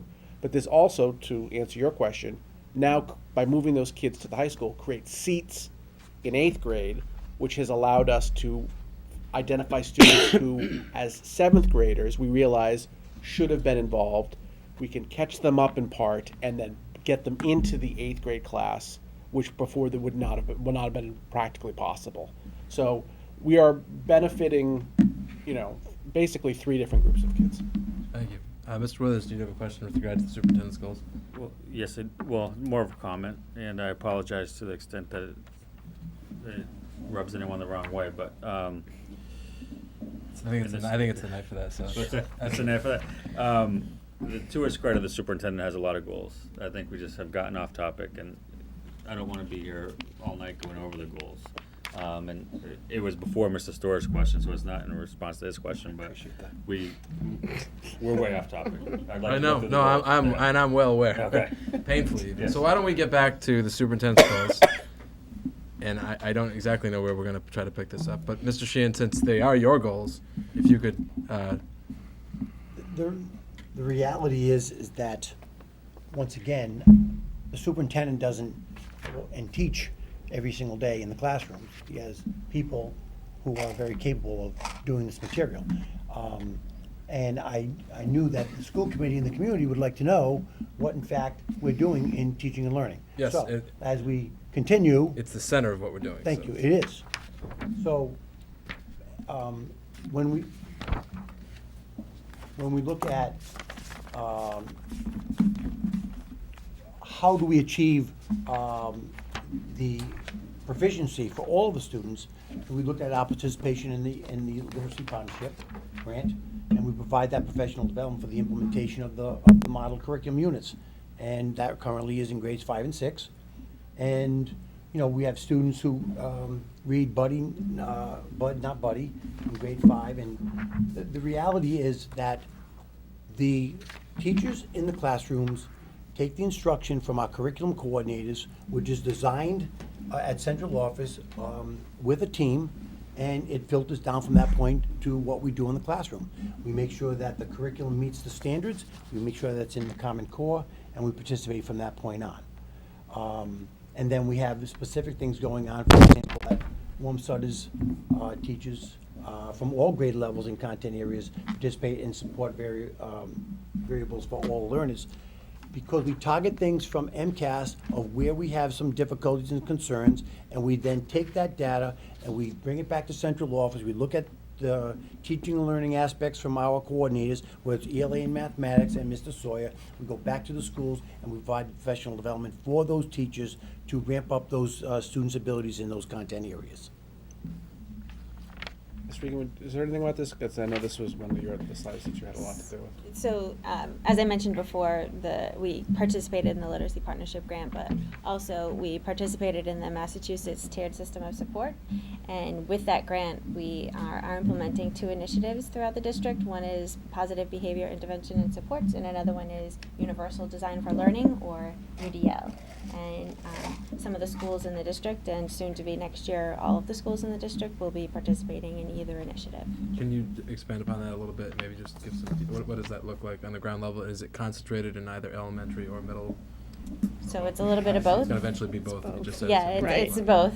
So they both are looking at different strategies that support students behaviorally and academically, and to make sure that we're meeting the needs of all learners. But does it manifest itself in the way of lesson plans where teachers can choose to do certain lessons that further those objectives, or is it more sort of the principles that should be incorporated into lesson plans in order to ensure that those strategies are advanced?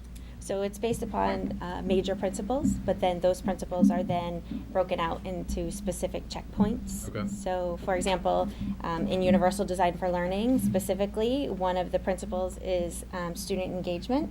Okay. And within student engagement, one of the principles is providing student choice. And so making sure that within some of the lessons that teachers are creating and planning, those choices are available for students. That's good. I mean, that makes sense, and I think it's one of the things that we often hear about is the importance of teacher empowerment. So that way, one, they're treated like the professionals that they are, but the people who are closest to the students and have those relationships can determine how those students will learn most effectively. So, how did we how did this come about? Like, was this did they find us, or did we find these? Like, how did we get involved in that?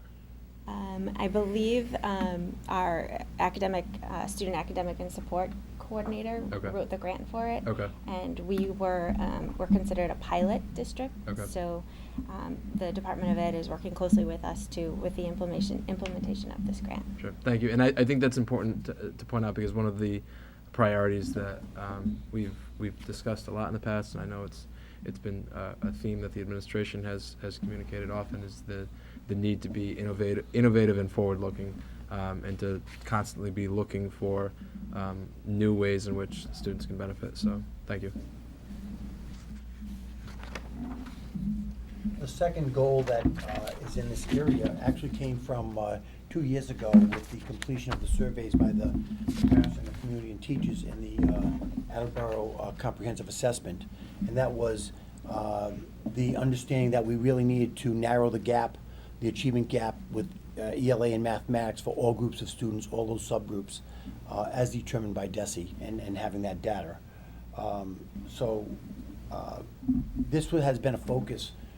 I don't believe just this year or last year. I think it's been a focus in the district. I think the district's done very well with this as far as identifying students that their achievement level is far great. The gap has increased to such a degree that we've got to focus on those students, develop a comprehensive plan by which we can decrease that gap in achievement as measured by DESE, but we do that within the classroom more so, but the plan actually takes place at central office with the experts that we have and with the professional development.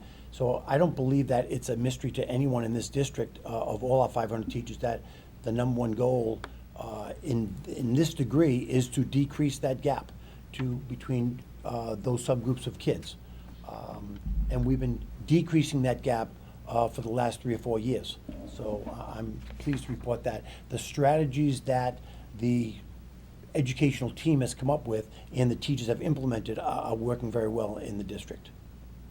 Thank you.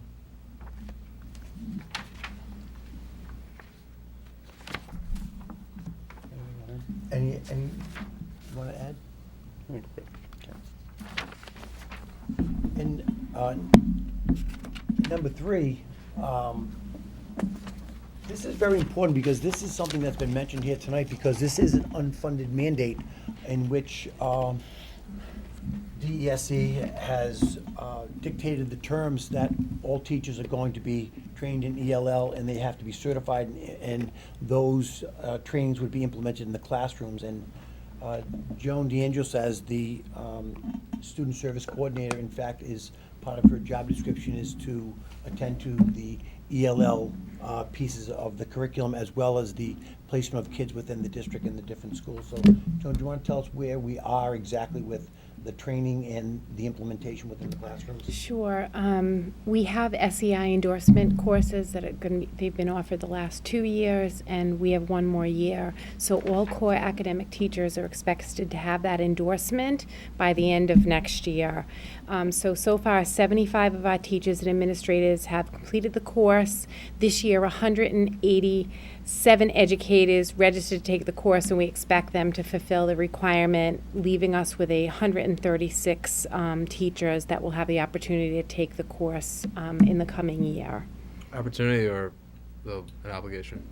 So there's 2 pathways now. Okay. So you can take the SEI endorsement, or now they have part of, they have to take the communication and literacy skills test. Now there is a test for ELL that you can take that pathway so you can actually register for the test. Okay. So there's 2 pathways now. But the expectation is that that is done by the end of the 15-16 school year, or is there more time? Yes, well, if they're going to recertify, that's a requirement. They have to either have the endorsement or they have to take the test. And have we done everything we need to, and I know this is generally known amongst the teaching ranks, but have we adequately communicated both what those options are and what the expectation is in terms of timetables? We ran 5 courses here last year, and I have consistently communicated with all the building principals. The problem is DESE runs the course on our site, but we don't control who or when they get accepted into the course. So I just finished a survey for DESE last week, and they actually called to confirm how many educators we had left on the docket. So I'm assuming in this last year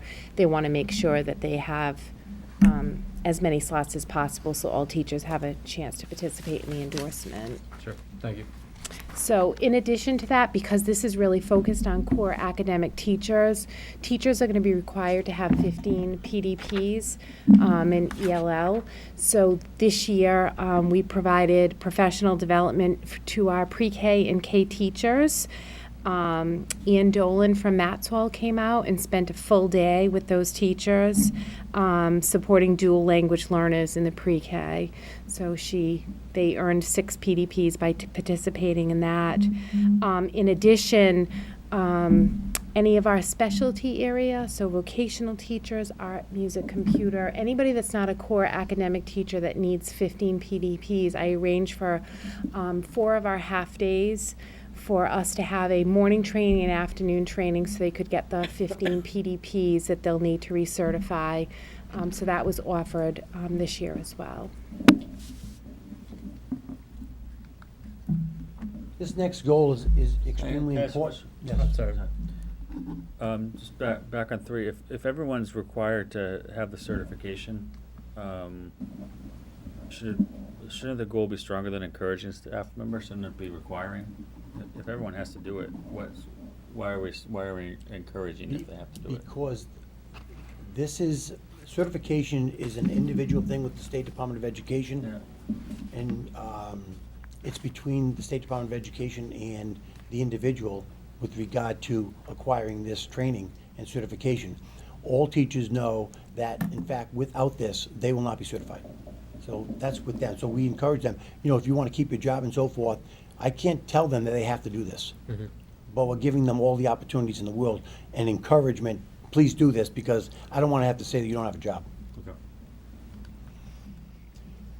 This next portion of the learning goals is in tune with what Mr. Murphy has said, because we're looking at development and implementation and monitoring the effectiveness of our academic coaches and our coordinators and district data people, et cetera.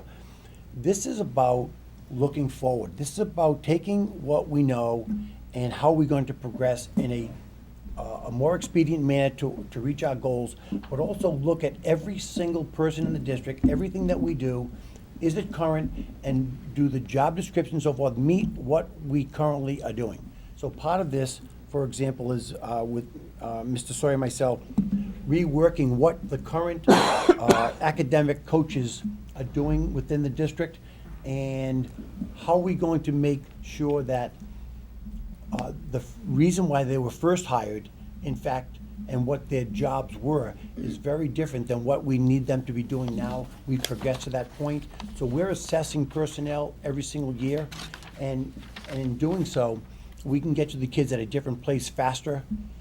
We can get our teachers to a different place faster by looking at who's going to be working with them with regard to professional development. So we've had meetings with the coordinators, we've had meetings with the coaches, we've looked at what they're doing. What will this model look like in years to come? Because it will not look like what it did 10 years ago when they were first hired. The district assessments are given twice a year that measures student growth. This is very important because when we test students, it's not about wasting their time, it's about giving us data by which we look at how they grow, what are the strategies that we've employed curriculum-wise, and how we're doing as a district with regard to the work at central office and the work that what we do that translates into teaching and learning within the buildings. So data is extremely important for us, whether it's state data or our own different district measures. We have to use that to evaluate our effectiveness at central office. I think the last bullet in there about targeting students at risk, I really believe that with the data, that helps us target kids. It sees if they're successful or not. It lets us know whether our teaching staff is successful. The reality is, every student that drops out of school or doesn't make it through our schools, I think I've failed. So I want to make sure that we give every single child the opportunity to be successful within our schools. And we need to find out earlier than later where some of those deficits are, so they don't get to the high school and they've already made up their mind that they're going to drop out. When is the time of year that the dropout data is produced? I know my understanding at least is that there are different ways in which we measure that and different points during the year in which that data becomes available, but what are those points during the year? I don't know what that answer is. You're asking when does the state? The dropout State data, when does it reporting. come out? It's mid-year. They use the October SIMS report to produce Yeah. the dropout data, And then- we get a preliminary report in December. Yeah. That is finalized sometime in late January. Okay, and in January, I don't know that we discussed that data when it did become available, so what was the data and where does it stand in comparison to previous years? Without having the numbers in front of me, I don't want to give exact numbers. It was comparable, stable. I think the dropout data was, I don't know if it was 1.9 or 2.1, but it was hovering right around that 2 which is still, it's, we were up at around 5 or 6. Right. Am I correct that our low water mark was 1.7 at one point? And again, like I know these numbers fluctuate. I'm not looking to compare 1.7 to 1.9. I'd rather not be accused of looking to compare 1.7 to 1.9. But I think by the end of the school year, a presentation on where those numbers are now and if there's a trajectory, we would be interested to see that. Sure.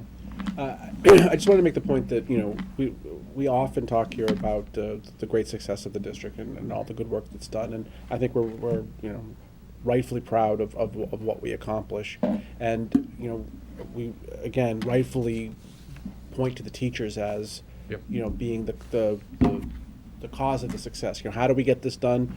We have excellent teachers who do the work every day. They're the ones that are working with the kids. They deserve the credit for this. But part of the untold story of how we've gotten this done is the coaches. And while, again, it's the classroom teachers who are the ones doing it, I do not think we would be where we are without the contribution of the coaches. They are part of the sort of background work that doesn't always get mentioned. So while this slide was up, it doesn't get mentioned, and it's not something I think that people generally who work outside of a school context are familiar with. I think if people are tuning in right now, they probably think you're referring to Coach Strack and everyone else down on the sidelines, which they do an excellent job as well. Yeah, he helps too. He does, but the reality is when we talk about why education, we were talking earlier about why education costs so much more now than it did at one time. In order to provide students with 21st century education, we need different instructional practices and we need different instructional leadership. And that requires a different organizational structure than the community may be used to when perhaps we went to school. And I think that we do need to talk about those things because we have a responsibility to try to communicate as best as possible the difference that some of these changes have made over time. So thank you for bringing that up. Yeah, it's often by the public, we lose sight that we just use the word coaches, and we should be saying academic coaches. It would refine what we're talking about. You want to go to the next one? I can't impress upon the community and the committee enough that all of the work that takes place at central office with coaches within the buildings, but the coordinators here and with Mr. Sawyer about constantly having meetings to update curriculum, update the documents that address the Massachusetts standards.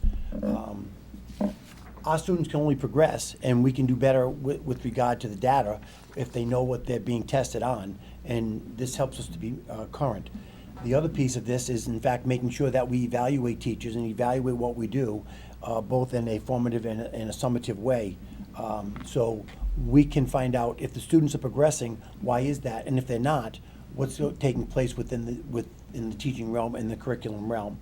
And the other piece is that, many people, you don't see them, they're behind the scene, they crunch the numbers, they give you the data, they analyze the data, and that's our group of people that deals with our data and accountability teams, and they do all of the state data, but they also do all of the internal data that we can make appropriate curriculum decisions throughout the course of a school year, or by which we're going to look at materials to address the concerns in the upcoming years.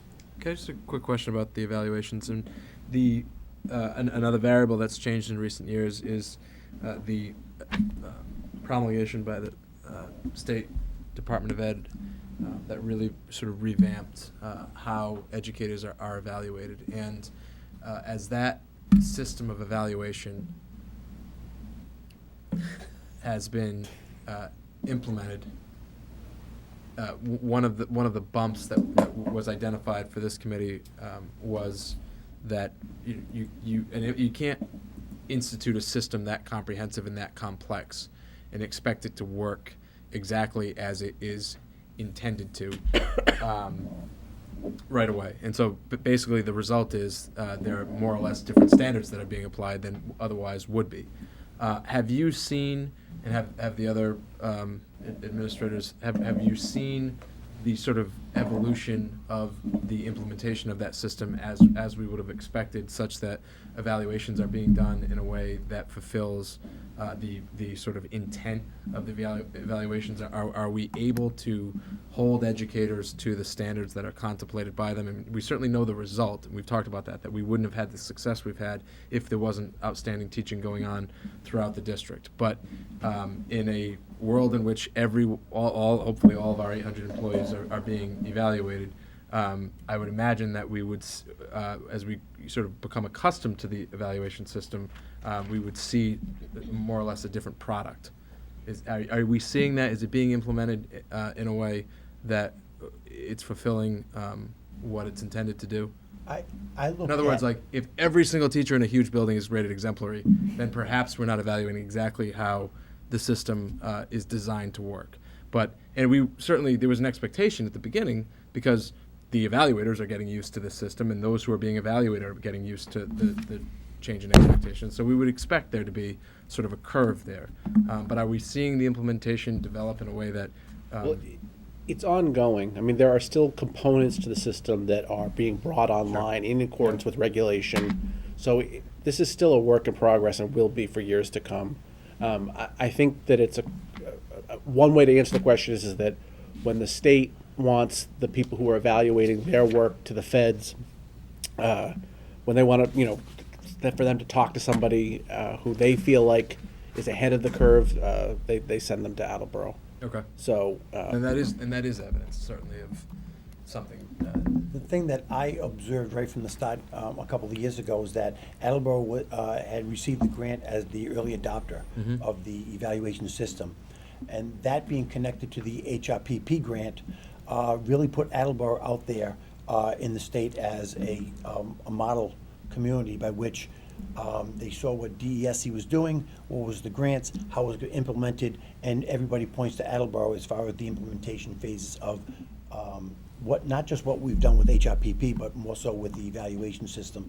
Right. They actually sent us people just a month or so ago to interview a large amount of us regarding the effectiveness of the evaluation system.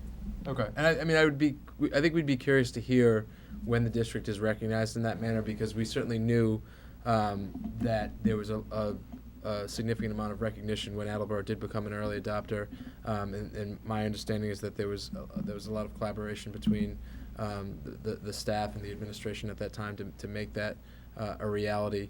But I think again as we and the evaluation system sort of grow together, I'd be curious to know the degree to which that continues to be the case, and that we continue to execute that system in a way that is benefiting the district and students. Mr. Larson? Just kind of going along with your comments, and I'm thinking back to a lab meeting that I was at with the superintendent and the assistant superintendent and Ms. B, who's here in the audience with me, and they were telling me about a conference that a group of them collectively went to, and they were really excited about this conference that they were going to because they were looking forward to being brought up to speed on some new things. And basically, as part of the review afterwards, I got the impression that the group that both the educators and the administrators that went up there for the presentation most likely could have given the presentation, because what they were basically told and what they listened to and the rest of it was things that they were already doing it. And so from my point of view, that was a great. I felt bad that they all went to a conference and really didn't take a whole lot away from it, but just knowing that they're already at that point, I think we should be very happy with. And this may illustrate the difference in the ways in which Mr. Larson and I see the world, but my response was, that's nice, and let's find a new conference to go to so there can be something that you're not already doing and that you can already present in the hope of continuing to move forward. But I appreciate that, and I'm glad to hear that that approach is continuing to be as aggressive as it should be. Mr. Tyler. Last question before we move on to science. Creative writing has seemed to have taken over the district in the last 5 or 6 years. So how do you do that if we're going to do a standardized online testing where it's actually a click and drag what your answer is? All the tests I've seen that are kind of like talk about what you see in the picture, but you can go and click on the sun, you bring the sun down, you can go click on a tree. So how does that, we've been spending a lot of time on creative thinking, so how does that work in standardized testing? So the basic foundation of all writing is that narrative creative writing, and that's where all the good strategies for writing live in general. And then those strategies are then poured into what we would call like informational writing, or opinion writing, or persuasive writing. And so when they go to take that online test, students, there are some options for them to, as you mentioned, click and drag, but there's also many opportunities for them to actually type in their answers and write their answers. Write their answers in. And Right. they're given opportunities to demonstrate their ability to write creatively, to write according to an informational prompt as well as an opinion or argument. Thank you. This goal really transcends a number of different things that we're currently doing. And the first thing is that we're looking to build real educational, forward-thinking leadership at our middle schools, in which, as you see with Mr. Connor tonight and other administrators within our middle school, we're going to get there. And what's really important is that this slide, in fact, is about challenging all students, but having a place for every child to go to that they're in an arena by which they're challenged. So it's about bridging the gap. Yes, I would like all students to be able to be challenged eventually at the high school level and go into an AP class. But an AP class is not for every child. But maybe honors classes are for some children, or college preparatory class, whatever. I particularly want every single child, for wherever they are, that they're going to be going to a next level or to a particular level that are going to be challenged. That's our responsibility, that we have that course of studies by which the children are going to be challenged and in fact, progress appropriately to the next level, whether it's a college level or technical school or whatever. It doesn't make any difference. But I want to make sure that when they were here, they could honestly say that they were challenged and we had the course of studies for them to be challenged in. And that's what we're working towards, and that's the example of the algebra program that's going from the 8th grade over to the high school this coming year as well.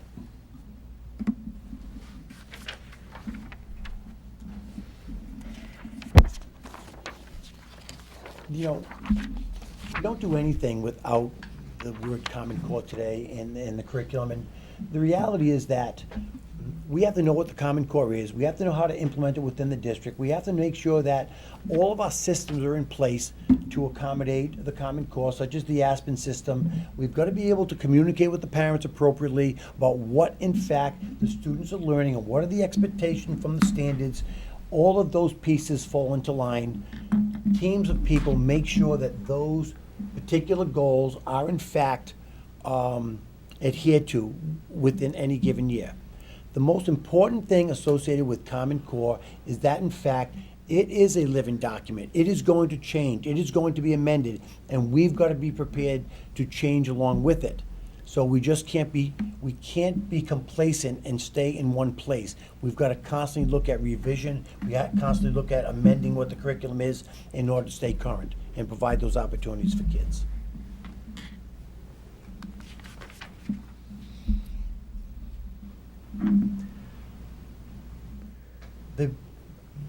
This idea of the professional development goal is specific because if we don't train our staff in the direction that we want to go in, then we're going to be remiss. If we don't train our staff, in fact, and what is the systemic goals and initiatives, then in fact we're not going to get there fast enough. We have to be able to offer goals, professional development opportunities, which in fact our teachers and paraprofessionals and other people in our school district, in fact, are going to have opportunity by which to be trained and know what the direction of the district is going to be in.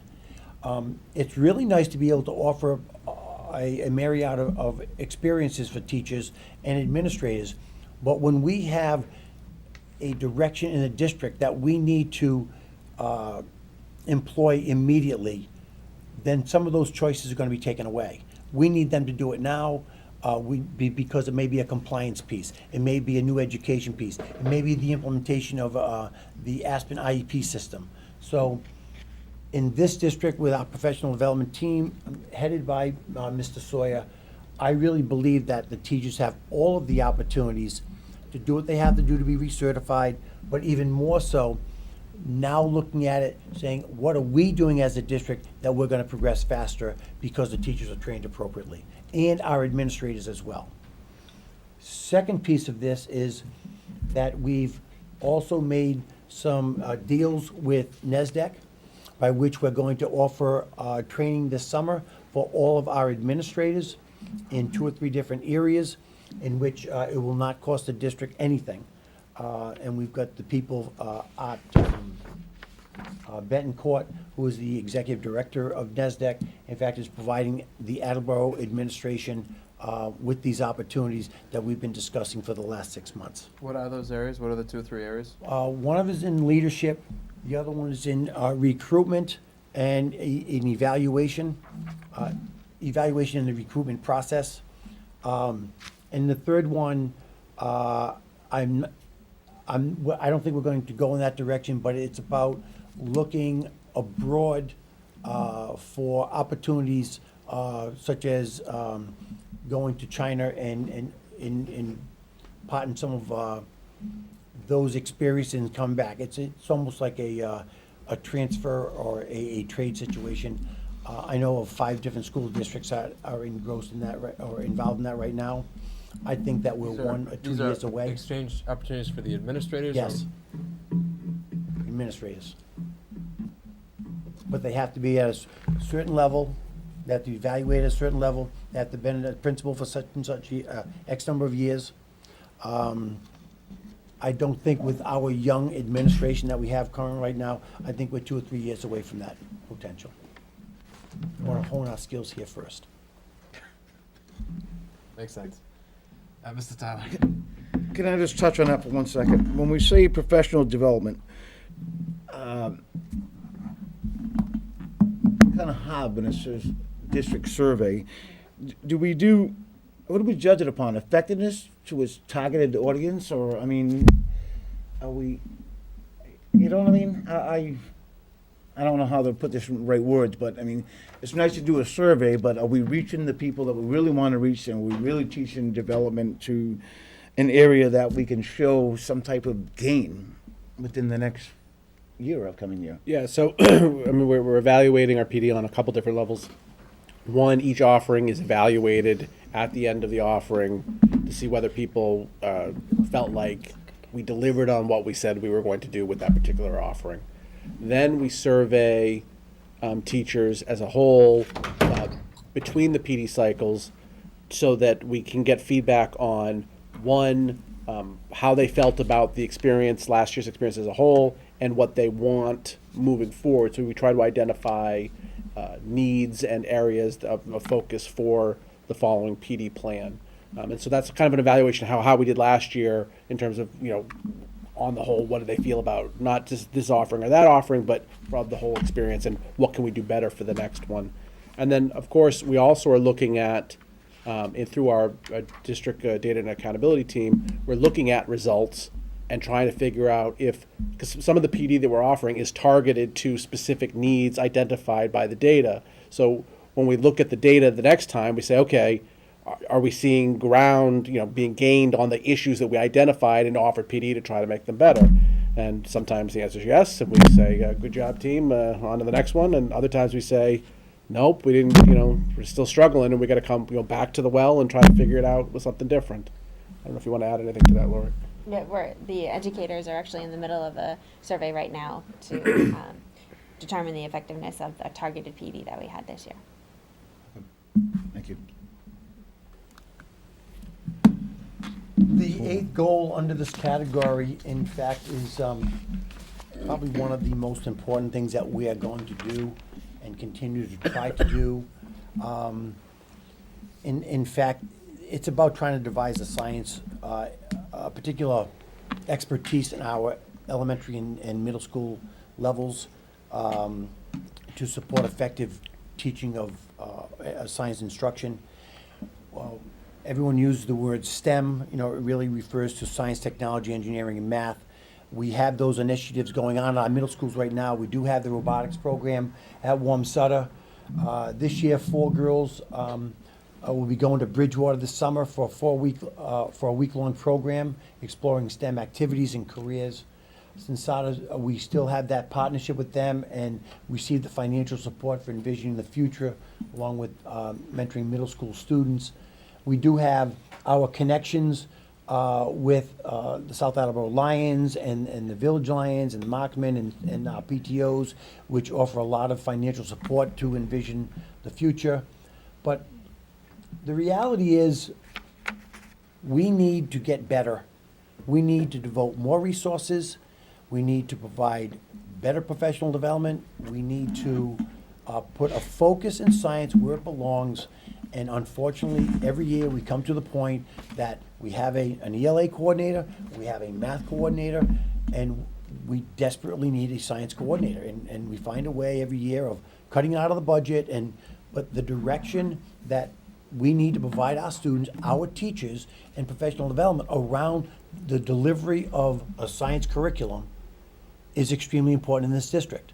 And we need to find a way to get that done. And not about donations, and which we're grateful for, but this is an area in which the rest of the country is moving in leaps and bounds, and we're still not there. And so we really need to put a focus on this in years to come. Mr. Sturz? Yeah, I see how much has been put into the middle schools. The robotics program at Wamsutta, the Sensata partnership, I believe, is at Wamsutta. I think it's expanded now to the other middle schools, correct? This Yes. All year? three? All Yes. three? Okay. As of this year, I believe. Yep. All right. What's been done differently this year at the elementary level? On the next slide. It's on the next slide. Okay. See, we don't need a science coordinator, but Lori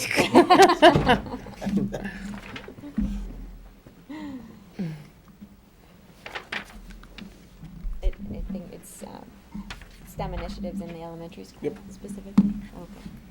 Do you want to talk to that, Lori? Sure. Yeah, I know do it. Linda is grateful for the partnership that she has with Sensata and all the other area councils and organizations that have supported it.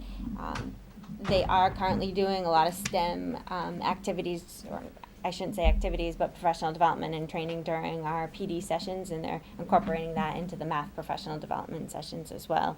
They've done Hour of Code in some of the elementary classes where it's on the computer, where students are just immersed in mathematics, and also in science in the elementary level. Some of the model curriculum units are science-based, so habitats is one of them, and extreme weather is another.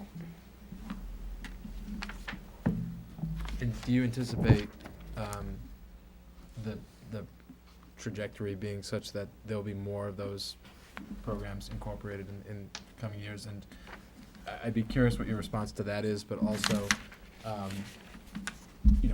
one of the problems that we face every time we sort of take on another curriculum challenge is that there is only so much time in the day. So from your professional vantage point, do you have concerns over how other curricular areas may be diminished as we prioritize science as sort of our societal needs demand?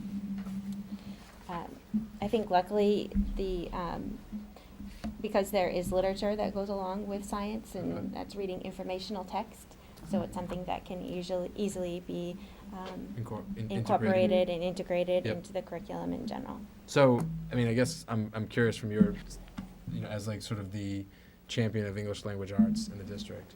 I mean, integration sounds like a great idea, but I mean, is there some risk that our capacity to provide high level of ELA instruction is diminished when we balance these things? Is that something we need to be cognizant of, or is it a fear that you would only have if you're unfamiliar, which at this table we are, with the ways in which curriculum can be integrated? I think there is some discussion already for having more opportunities for science, dedicated science time during the school day, especially at the elementary level. If it's a matter of cutting back our ELA time, then yeah, that would, I think, be a mistake, and be a concern. But Right. through integration, we're maintaining the amount of time that we're devoting to the subject. And honestly, from my experience as an educator, I think we'll get better ELA results as a result of incorporating things like science into onto what we're teaching when we're teaching ELA. Perhaps because it advances our objective of having more relevant Right. quality Absolutely. learning experiences. Right. So, But what I'm more concerned about Yeah. is making sure that we provide the materials and the support Sure. and the professional development to help teachers Yeah. to be in a place to deliver on those plans. Yeah, I mean, I think again, how lessons can be integrated effectively is up to you. But I think that, to the resources question, we go back to sort of what we began the night with in terms of can we execute? The idea can be great, but if we can't execute properly, then I think we have to, be mindful of that. I bring it up sort of from a oversight or standpoint because I think one of the concerns that we've had is that in the past, the disproportionate concentration of resources has led to a disproportionate focus on sort of narrow objectives. And I think as we try to turn our way toward a culture that embraces well-roundedness and a comprehensive education, perhaps more than we have in the past, I think that's just something we would expect the administration and the instructional leadership to be sort of vigilant about to make sure that we don't sort of just become skewed in a different direction. I understand that you're walking a tightrope and that this is a balancing act and there isn't a perfect solution, but I think it's just sort of a broader point that is worth keeping in mind. Mr. Tyler? Thank you, Mr. Chair. I just want to echo sentiments of the chair, and I'm going to put it in more simpler terms. We don't want to go back to the days of where we're having gym class and say, let's go play soccer after we write a 200-word essay about how soccer originated. We don't want to go back to the stage. It's nice to incorporate and integrate things, but sometimes it can be overwhelming where we're getting too far off of the subject that we're supposed to be teaching in that period of time. So I just don't want to make sure we don't regress back to that stage that was not a good stage as far as I'm concerned. So.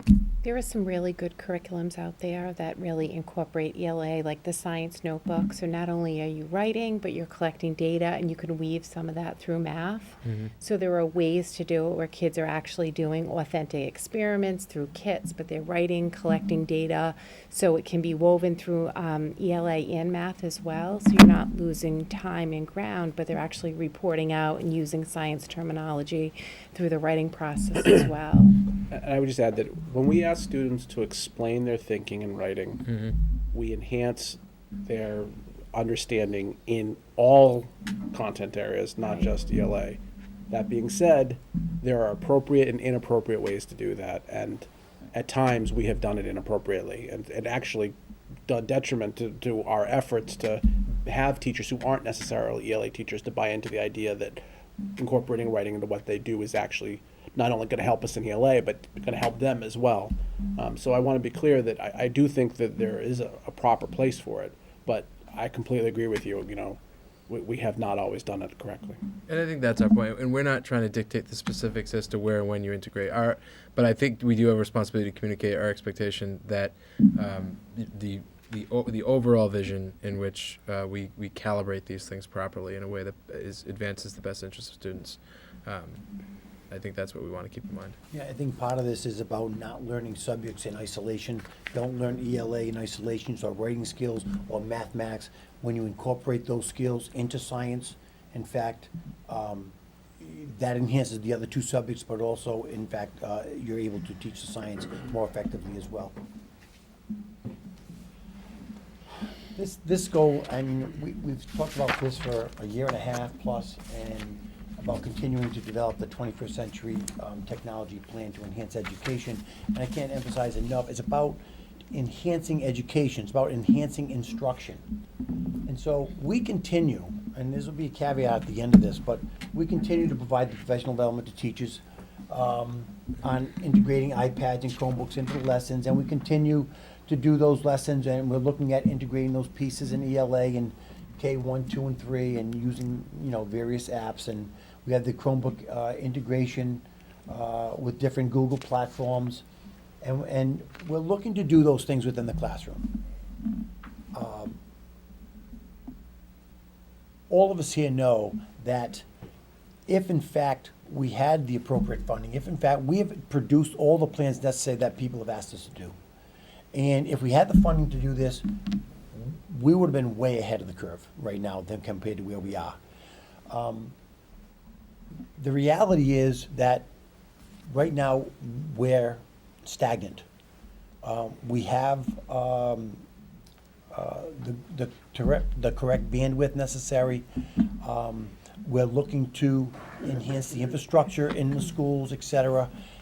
And what's taking place right now is that this has not become a high priority in this district or at the mayor's office or anywhere else. And it once was a year and a half ago. It became necessary.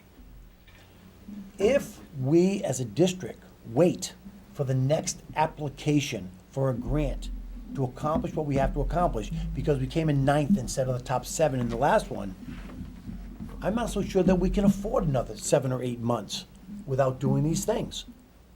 We can provide all the PD and we can do all of the things necessary, but until we get the infrastructure and the wireless within the schools that we can run our programs, we're no further ahead than we were. So we are all disappointed at the pace of change when it comes to technology. We would all like to be much farther ahead, and we remain woefully behind where we think we should be. But I think it's very important to note that that doesn't mean that we're sitting on our hands waiting for some, magic fix on this. We are incrementally, and to the degree that we are capable, trudging ahead on this, and there are exciting things going on in this district every day.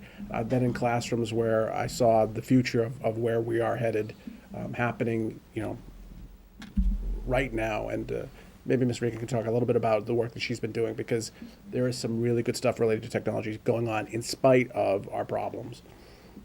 One of the things that we did this year for professional development was we collaborated with the technology teachers at the elementary level, and we basically did a foundational and then built upon that professional development session on how to use a Chromebook. What is it for? And then we showed them how to use Google Classroom. And then from there we went into Google Docs and Google Slides and Google Sheets. And slowly we were able to see students actually just taking their Chromebooks out and logging in and being able to use them seamlessly without any effort at all. And the middle school teachers that are going to be getting this new crop of, or soon to be 5th graders, will be very excited to see that they're able to just open up a Chromebook, log in, go into their folders, go into their Google Classrooms, and start to work.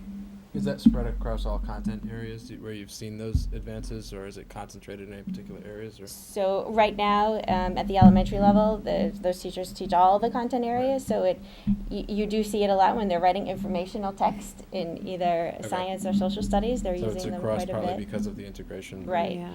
And then also the middle school level, I know that they're integrating as well in the all content areas. Okay, Mr. Withers, Mr. Storrs? Are there still ongoing conversations with the municipal government about what we need as far as improving our technology infrastructure? There was one earlier tonight. Was that? There was a conversation earlier tonight. Was it before I got here? No, I know you were here. Oh, was it? Yeah. Well, I know there's been conversations with them about, okay, that conversation, got it. I'm slow on the uptake, it's late. But no, you mentioned that, it's not a priority as it was a year and a half ago, which it seems like it has been less a discussion in the public. So I was just wondering if there's still conversations behind the scenes as to The what we need. conversations are now. The mayor is not involved as much as he once was in this. He's moved on to different things, but he's put a liaison, so to speak, from from the city side with Bill Lennox, conversing with Jonathan Plood as to what are the next steps, what is it going to cost, what are those pieces, and so forth. So we have a very good plan about how we're going to move forward and what it's going to take, and we look at that and we put the engineers, so to speak, involved in it. So this is really about where's the funding going to come from to go to the next steps. I think as you look at the next slide and you look at the next 5 bullets about what's taking place so far and what we're doing at the next level as well, or and the other things that are going in the classrooms, we're reaching a point that we're getting teachers and administrators into this pitch about educating kids, utilizing technology and so forth, and we're going to have, it's going to stop. That momentum, that impetus is going to stop. And those things shouldn't stop because we've been planning this for almost 2 years now. So there shouldn't be no excuse any longer. We did everything that people have asked us to do. Where's the commitment? Even to the point where when you look at POC, we ran into difficulty this year implementing POC in the schools that we thought were, we were capable of doing that without any glitches. And that was not the case in every single building. So as much as we get people prepared, we do the PD, we do those pieces, we encourage them, we should be further along with regard to the infrastructure piece. Mr. Storrs, then Mr. Tyler. I know, like, last year we had a conversation about technology integration in the classrooms, the 21st Yes. century, and you had indicated that we would have, I guess for lack of a better term, a model 21st Yes. century classroom for next school year. Are we still on track for that happening? Now, I understand infrastructure, Wi-Fi, that's all issues, but we could still make a standalone classroom, which is part of the discussion that we had. We So can, are we can do still- those pieces. Yes. We're prepared to do those pieces. And we have in fact engaged in conversation regarding that. Do I think that's going to happen next year? If we don't have the wireless infrastructure necessary to do it, we may be able to do it in a couple of buildings, but certainly we will not have that model classroom in all the buildings. Mr. Tyler, I believe. Thank you, Mr. Chair. I just want to tap upon what Mr. Withers said and what the superintendent just said, and just kind of put it all in a box. When he's saying we can't wait, we cannot have technology entwined with our anticipated renovations of our building. They're two separate entities, because renovations could be years or two out here, if not longer. This is a totally separate issue that we need to get back on the ball now. And I'm just, I think there's two things, Mr. Tyler. Number one, I'm hoping as well that this is not connected to MSBA, because that only would affect the high school. And the high school is better shape than the other buildings. The reality is, I'm hoping that we're not hanging everything on an application to monies that may not be available from the state in the next grant opportunities for technology. Because I don't know if they're gonna be available. That's what I was referring to before. Although we came in 9th in the selection and they chose 7, I'm not so sure that that's going to happen again. And I think that's what's being relied on, that this is going to be paid for by state grants. I think there has to be an investment. thank you. Anyone? I think thanks to the work by Mr. Sawyer, we have the ST Math pilot program going on at Hill Roberts. We have an investment. We have to make decisions within the next month if we're going to continue with this direction. We have a lot of interesting things going on. Obviously, POC was the impetus at one time, that in fact we were going to have the technology and the infrastructure. When POC moved away and gave an online, or went away from the online per se and had a written test, that really didn't help us at all, because it would have forced people to make decisions in a different direction. But we do have those things in fact going on throughout the district that enhances our classrooms, enhance our students' ability to learn and our teachers to instruct. We need to continue to do that here, but we need to force the cards with regard to the infrastructure through other agencies as well. And the last piece, in fact, is about the school improvement plans. The principals, their staff, our central office staff, in fact, have been looking at these over the last few months, assessing them, reviewing them. We've been involved in it. And I believe next school committee meeting, it's on the agenda for the school improvement plans to be, it's not, It's coming up, and we'll probably do at least one level on June 8th, but I don't anticipate having all in the three, but- future, the school improvement plans, in fact, will be shown to the school committee. I think that you'll be very impressed with the work that's been put into this with regard to teaching and learning and the data, the use of data to make decisions. Great.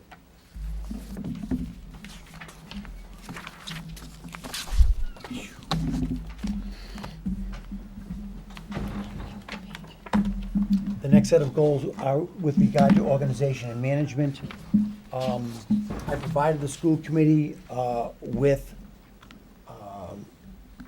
the documentation regarding the participation in the Leadership Advisory Board called LAB. And there are, in fact, 4 councils, et cetera. You had that material. The reality is that the LAB meets approximately twice a month at different times, morning and afternoon. Lab council meetings also take place. Yes, you guys can leave if you'd like. Okay. Just to be clear, we're moving to a different section of the goals, Organization, yeah. from the teaching and learning to the organizational management. And while Ms. Regan and Ms. DeAngelis play vital roles in all these areas, they will be doing so tomorrow very early. So thank you very much for your time Thank and you. for your contributions Appreciate tonight. You have that type of documentation, you have how it's been set up, you know what the purpose of this is, you actually have a representative on the lab. It is my pleasure to be part of that, to really work with our labor brothers and sisters for the good of students and making decisions within the district. So I'd answer any question that you may have with regard to this goal and my involvement with this. This actually stemmed from the HRPP grant that took place 5 years ago. But it's also something that I have been working with for the last 8 years on a national level. Any questions? I think the only thing to clarify is I'm actually not a member of the lab. I I'm just sorry. attend their meetings. And they allow me to talk, so. And Mr. Lawson's value on the committee is very much appreciated, and his input, I say that in all earnest.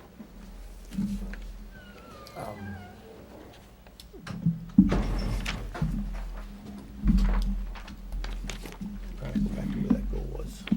This is it right here. You want to go back to number 2? I've also provided for you my logs. I do meet with the AEA representation, whether it's with the president monthly, it's actually more than that, but we have planned meetings each month, additional meetings as they arise, like almost every week, quarterly meetings with the executive board, as well as other officer meetings. I can honestly say that the communication between the AEA and myself is excellent. I believe it's very effective, and we have a relationship that, in fact, has been established that is a workable and respectful one. And I believe that you have that documentation that has been provided for you. I also, one of the goals this year was to visit all the schools weekly as a part of the ongoing mentoring process for administration. I haven't added up weekly, but I know that I added up as of, I believe it was April 29th, a little over 226 visitations to schools this particular year. I do think it's very valuable for me to be in the schools, to sit down with principals, to be able to converse with secretaries, custodians, and teachers within the corridor. I think they don't mind me coming in. It's not a chore. We have a friendly, cordial relationship when I walk into buildings. I'm not there specifically to evaluate their effectiveness. I'm there to provide support or listen to what they have to say. So I think that's,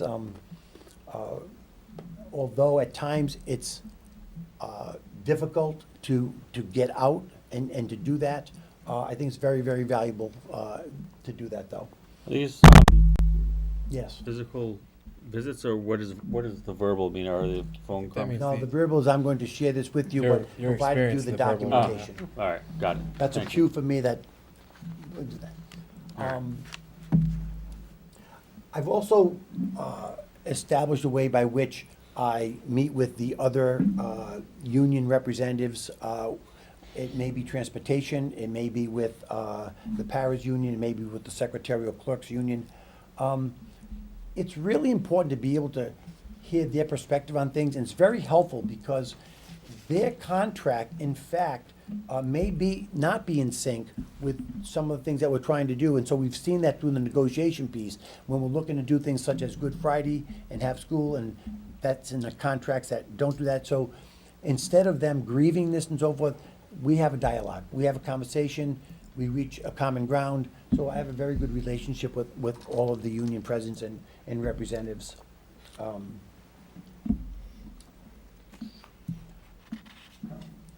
I continue to work with our funding partners.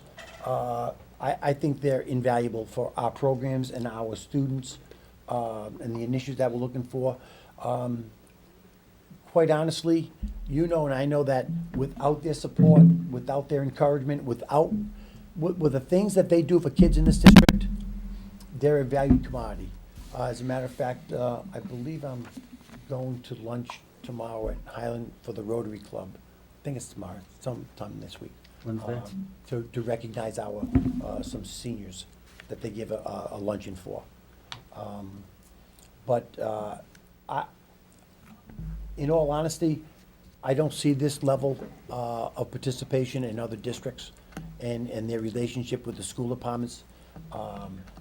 I did very little to create this.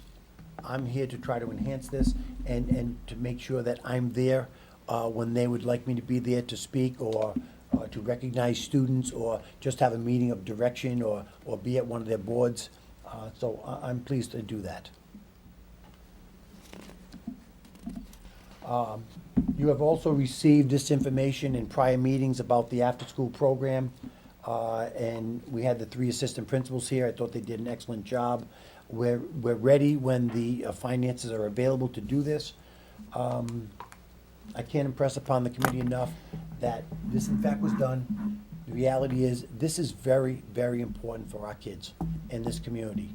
For our kids to be after school and what we've outlined, which they participated in surveys and so forth. If we can possibly find the funding to do this, this is huge for our kids. And we know how important this really is. To be able to put kids with teaching staff after school, seeing them in a different light. Our kids are not latchkey kids. This is huge for the community. Also, I would like to take 1% of the credit, which I probably couldn't even take that. At the beginning of the district strategic plan and what has been taking place, all I'd had to do is take a field trip down the hall to the first bulletin board, Envisioning 2020.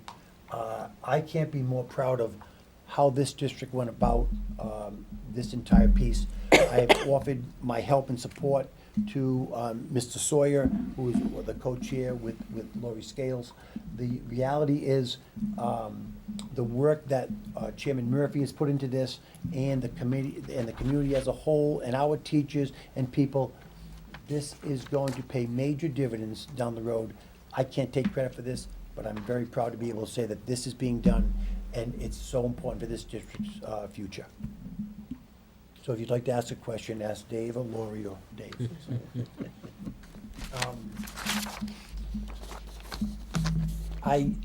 I don't know if, I believe I sent you the amount of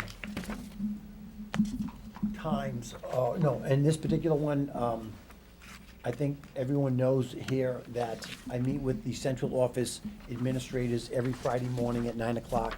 Those meetings are usually in excess of 3 hours.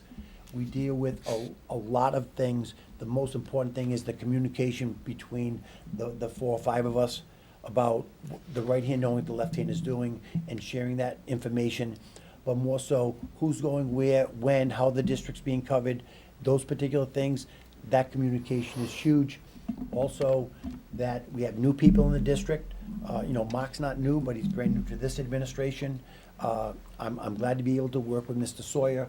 I'm glad that Joan has joined us in this endeavor, and now Linda. And so those meetings really help us as far as connecting all the dots within the district. Well, we've spent a few minutes and hours and days on the special education piece. We continue. I want you to know that We continue to evaluate the effectiveness of special education. There isn't a day that goes by that we don't spend many minutes and hours at times looking at programs, looking at the needs of children, and what is the direction in the district with regard to this. You've had that last status report. I'd be more than happy to supply with any others if you need be. And part of that is number 10, and that is making sure that we have a continuum of services. If kids need to be in a greater restrictive environment or a less restricted environment, we need to have that fluid movement within our school district. We're looking to provide that. As you saw in the status report of the special education thing last time, there was programs that we're looking to develop and evaluate along the way from 2016-17 as well. That is part of the continuum of services that we're looking to provide. The next one, we look at the CTE programs, and I think people lose sight in this district, the things that we do have, instead of that the barrel is not half empty, it is half full.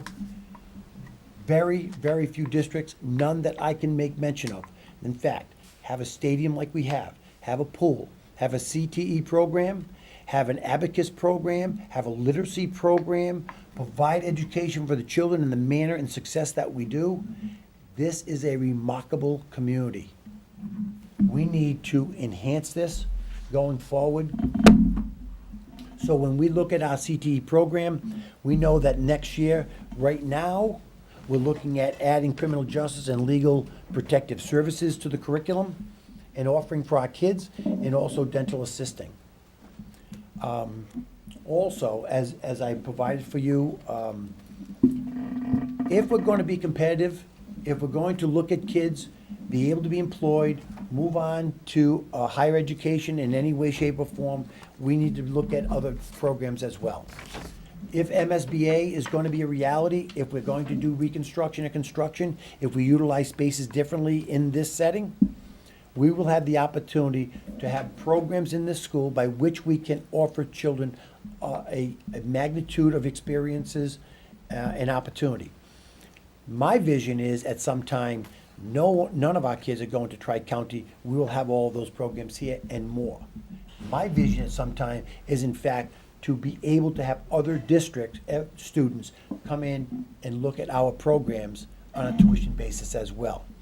So when I look at environmental science or green technology, these are the programs that I've listed, like electronic technology or renewable energy, hospitality, event planning, marine trades, aquaculture, hydroponics, entrepreneurship, pre-engineering, robotics, aviation. We've got airports right around us. We're doing, how do we get people to be able to go into those businesses or continue their training elsewhere?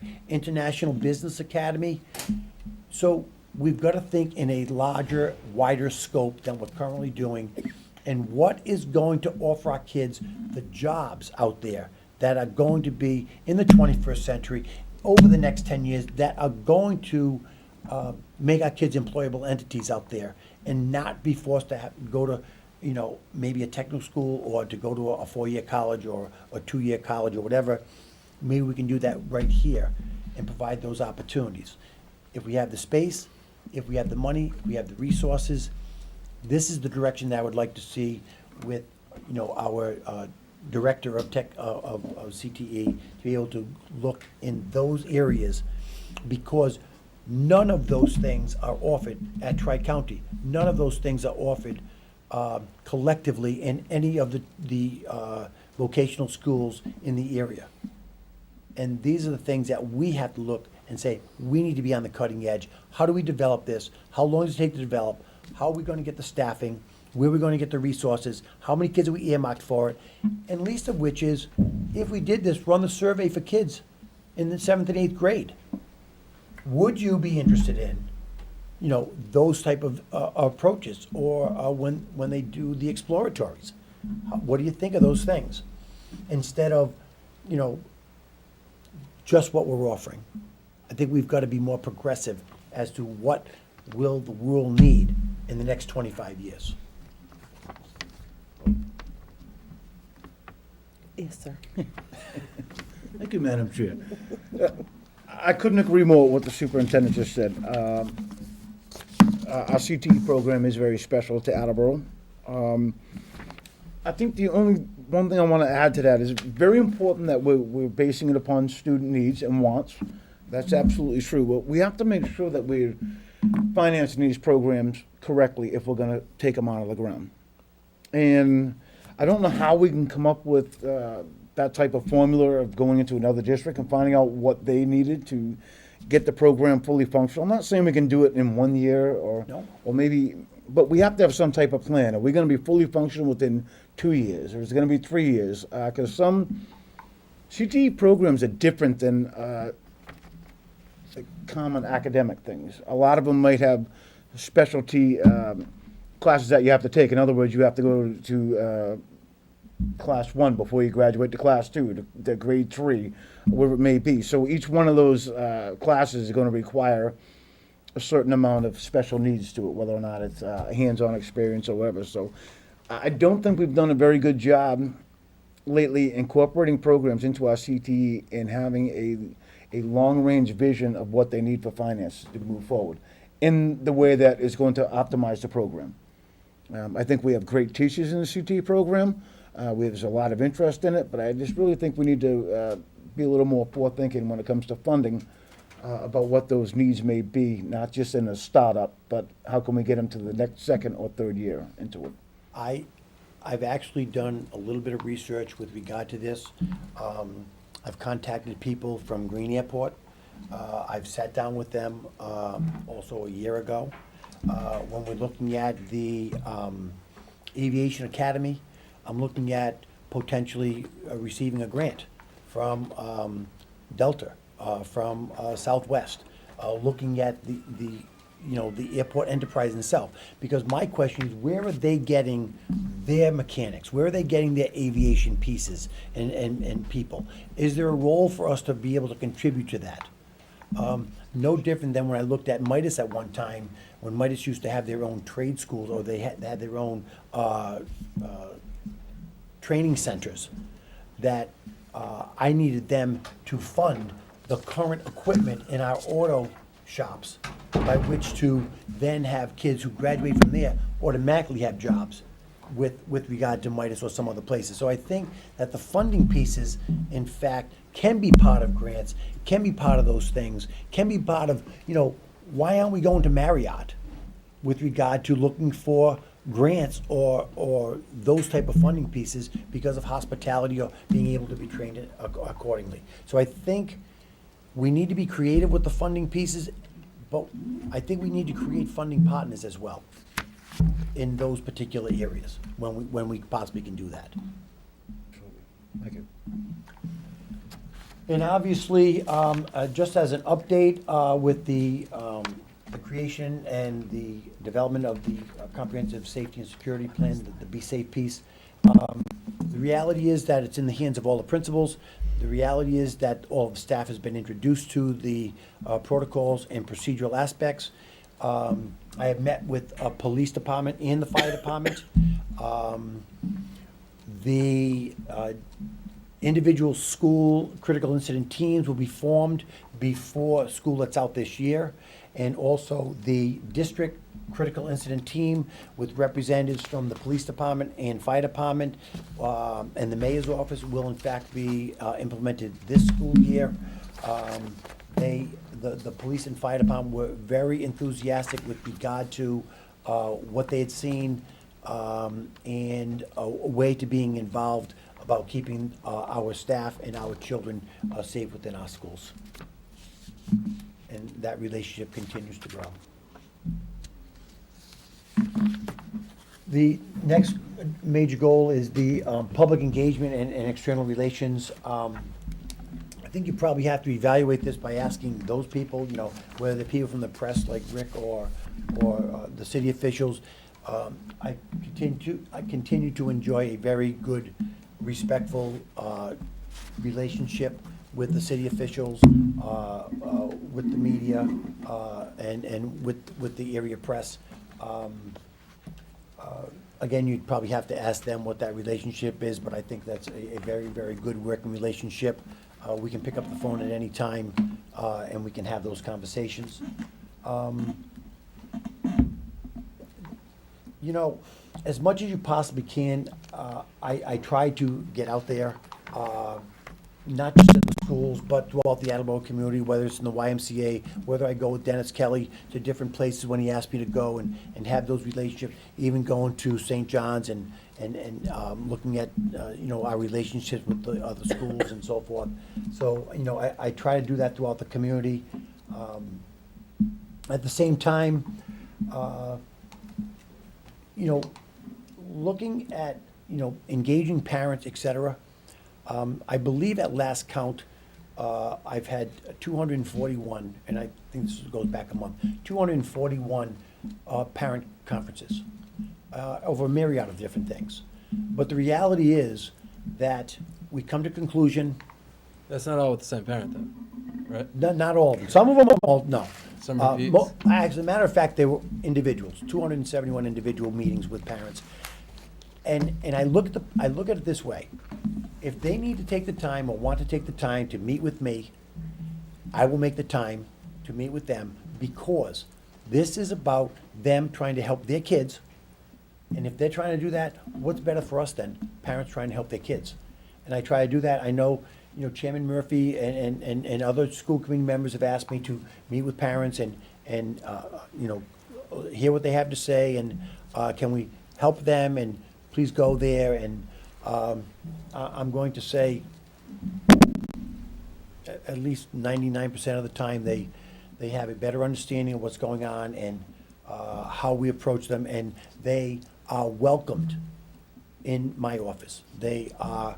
I'm more than happy to hear what they have to say and listen to them so we can help their children. So I think I've established a very positive relationship with the parents that have asked for me. And even when I walk through the schools and different events and so forth, I find the parents here to be absolutely wonderful and very much engaging. So, and they make a point of coming up to me and saying hi, and my child's in this grade and so forth and so on. I like that.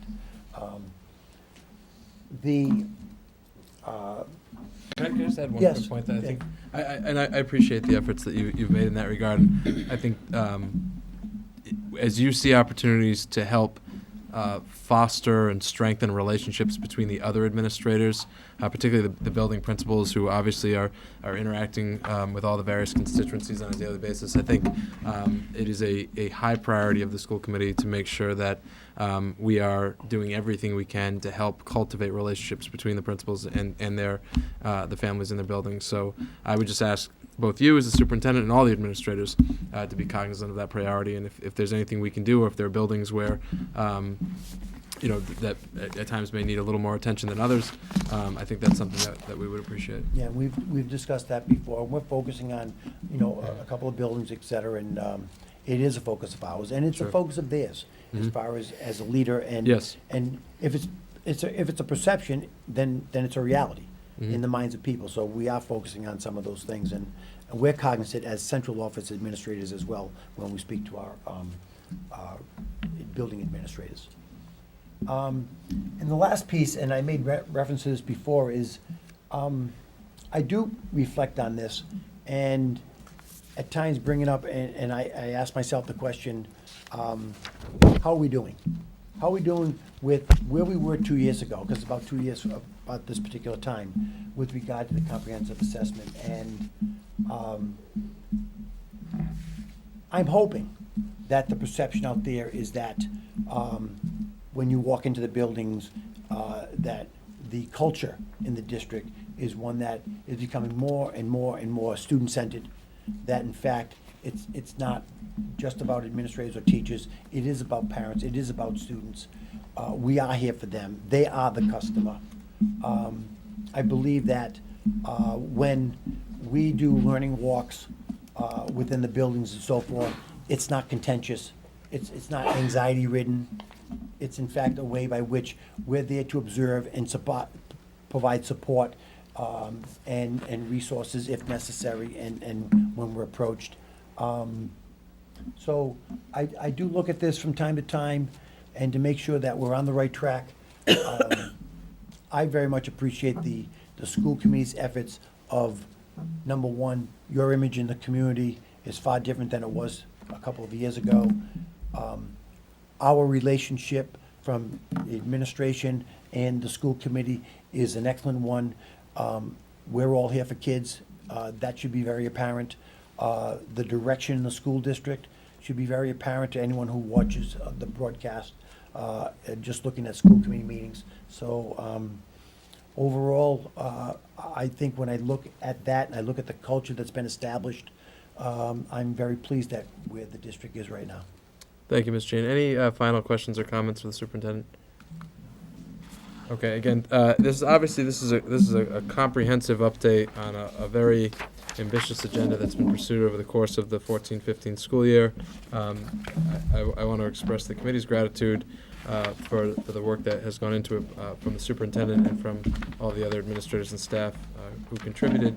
And I think our just sort of final thought is that the work has to be ongoing, and that we can't rest, and regardless of whatever challenges we're confronted with, or where those challenges come from and how they manifest themselves, we have an obligation to the community to continue to try to move the district forward. So I have a question for our policy subcommittee chair, Mr. Withers, and I think actually, because I know a lot of this content I suspect is handbook related.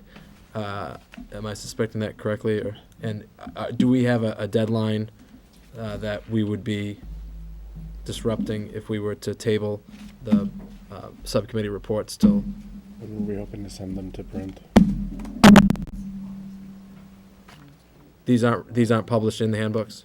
The attendance policy will go into the handbooks. So when are we sending the handbooks to print? Okay. Any objection to tabling the subcommittee reports? Ms. Singer, you okay? Okay. Mr. Withers? Reluctantly, I'll agree. Then we're just gonna go through the consent agenda. Motion to declare 10 to 12 boxes per school of everyday mathematics, copyright 2007-2012, teacher editions and resources as these books predate Massachusetts frameworks. Presumably we're declaring these as surplus? Or are we just declaring them as books? Hopefully they're surplus. They are surplus. Okay. Is there a second? Second. Any discussion? All in favor? Aye. A motion to accept a donation of 2 NEC monitors to Hyman Fine from a parent. So moved. Second. All in favor? Aye. Motion accepted. Motion to accept an anonymous donation of 2 cases of copy paper for Hill Roberts Elementary School. So moved. Second. All in favor? Aye. Motion to accept a donation to the automotive CTE program at the high school to be used for educational purposes. The following vehicle, a 1999 BMW 520i automatic sedan with lots of miles on it, with an estimated value of $2,439 So moved. from Elaine. Basis. Second. And we want to thank Ms. Basis for her contribution. I'm sure the students in the automotive program will benefit from that. All in favor? Aye. Motion passes. Motion to accept a donation of $240 from the Men's Warehouse to the class of 2015. So moved. Second. All in favor? Aye. Motion to accept a donation in the total amount of $50.90 from Coca-Cola Refreshments. Hill Roberts is receiving $13.06. Brennan Middle School, $37.84 to be deposited in those schools' gifts donation lines. So moved. Second. All in favor? Aye. Motion to accept a donation in the amount of $145.71 from Target to be deposited in the Brennan Middle School gifts donation line. So moved. Second. All in favor? Aye. Also, we do have some executive session agenda items that do require our attention, but they do not require our attention tonight, and therefore I'm going to hold off on that as well, and we will, as I've said to the committee, and this happens every year, so it shouldn't be a surprise. We've gotten further into the year without having to hold as many special meetings as we have in the past, but I don't think we're going to be able to keep that continue that trend until the close of the fiscal year. I will be in touch in terms of scheduling. Our next scheduled meeting is June 2nd. That is the school committee spotlight meeting featuring student representatives from the class of 2015, along with some educators that they've chosen as having a particular impact on their experience in the Attleboro schools. As we did last year, given the fact that we'll have a quorum for that meeting, I fully expect that we will need to address some business agenda items that night as well. So I would encourage members to be here on June 2nd. June 8th is our next regularly scheduled meeting, followed by June 22nd. We will, by policy and based on the city's budgetary timeline, we will need to convene on either June 29th or June 30th. And I anticipate probably one other meeting, and I'm going to look for a date to see how we can best address that.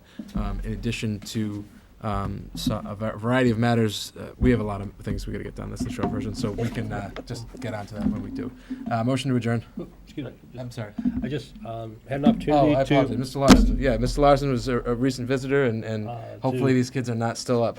No, but had an opportunity to visit Ms. Ross's classroom over at Peter Thatcher Elementary School and read a book with them, spend some time with them. It was a great opportunity, and I would strongly encourage anyone who has the opportunity to do it, to do it. Thank you, and I have what I consider, and hopefully they do, a standing reservation with Miss Mulready's class in the Early Learning Center, and I will be fulfilling that in the near future. But thank you, Mr. Larson, for sharing, and thank you for participating in that program. So now, a motion to adjourn. So moved. All in favor? Aye. Good night.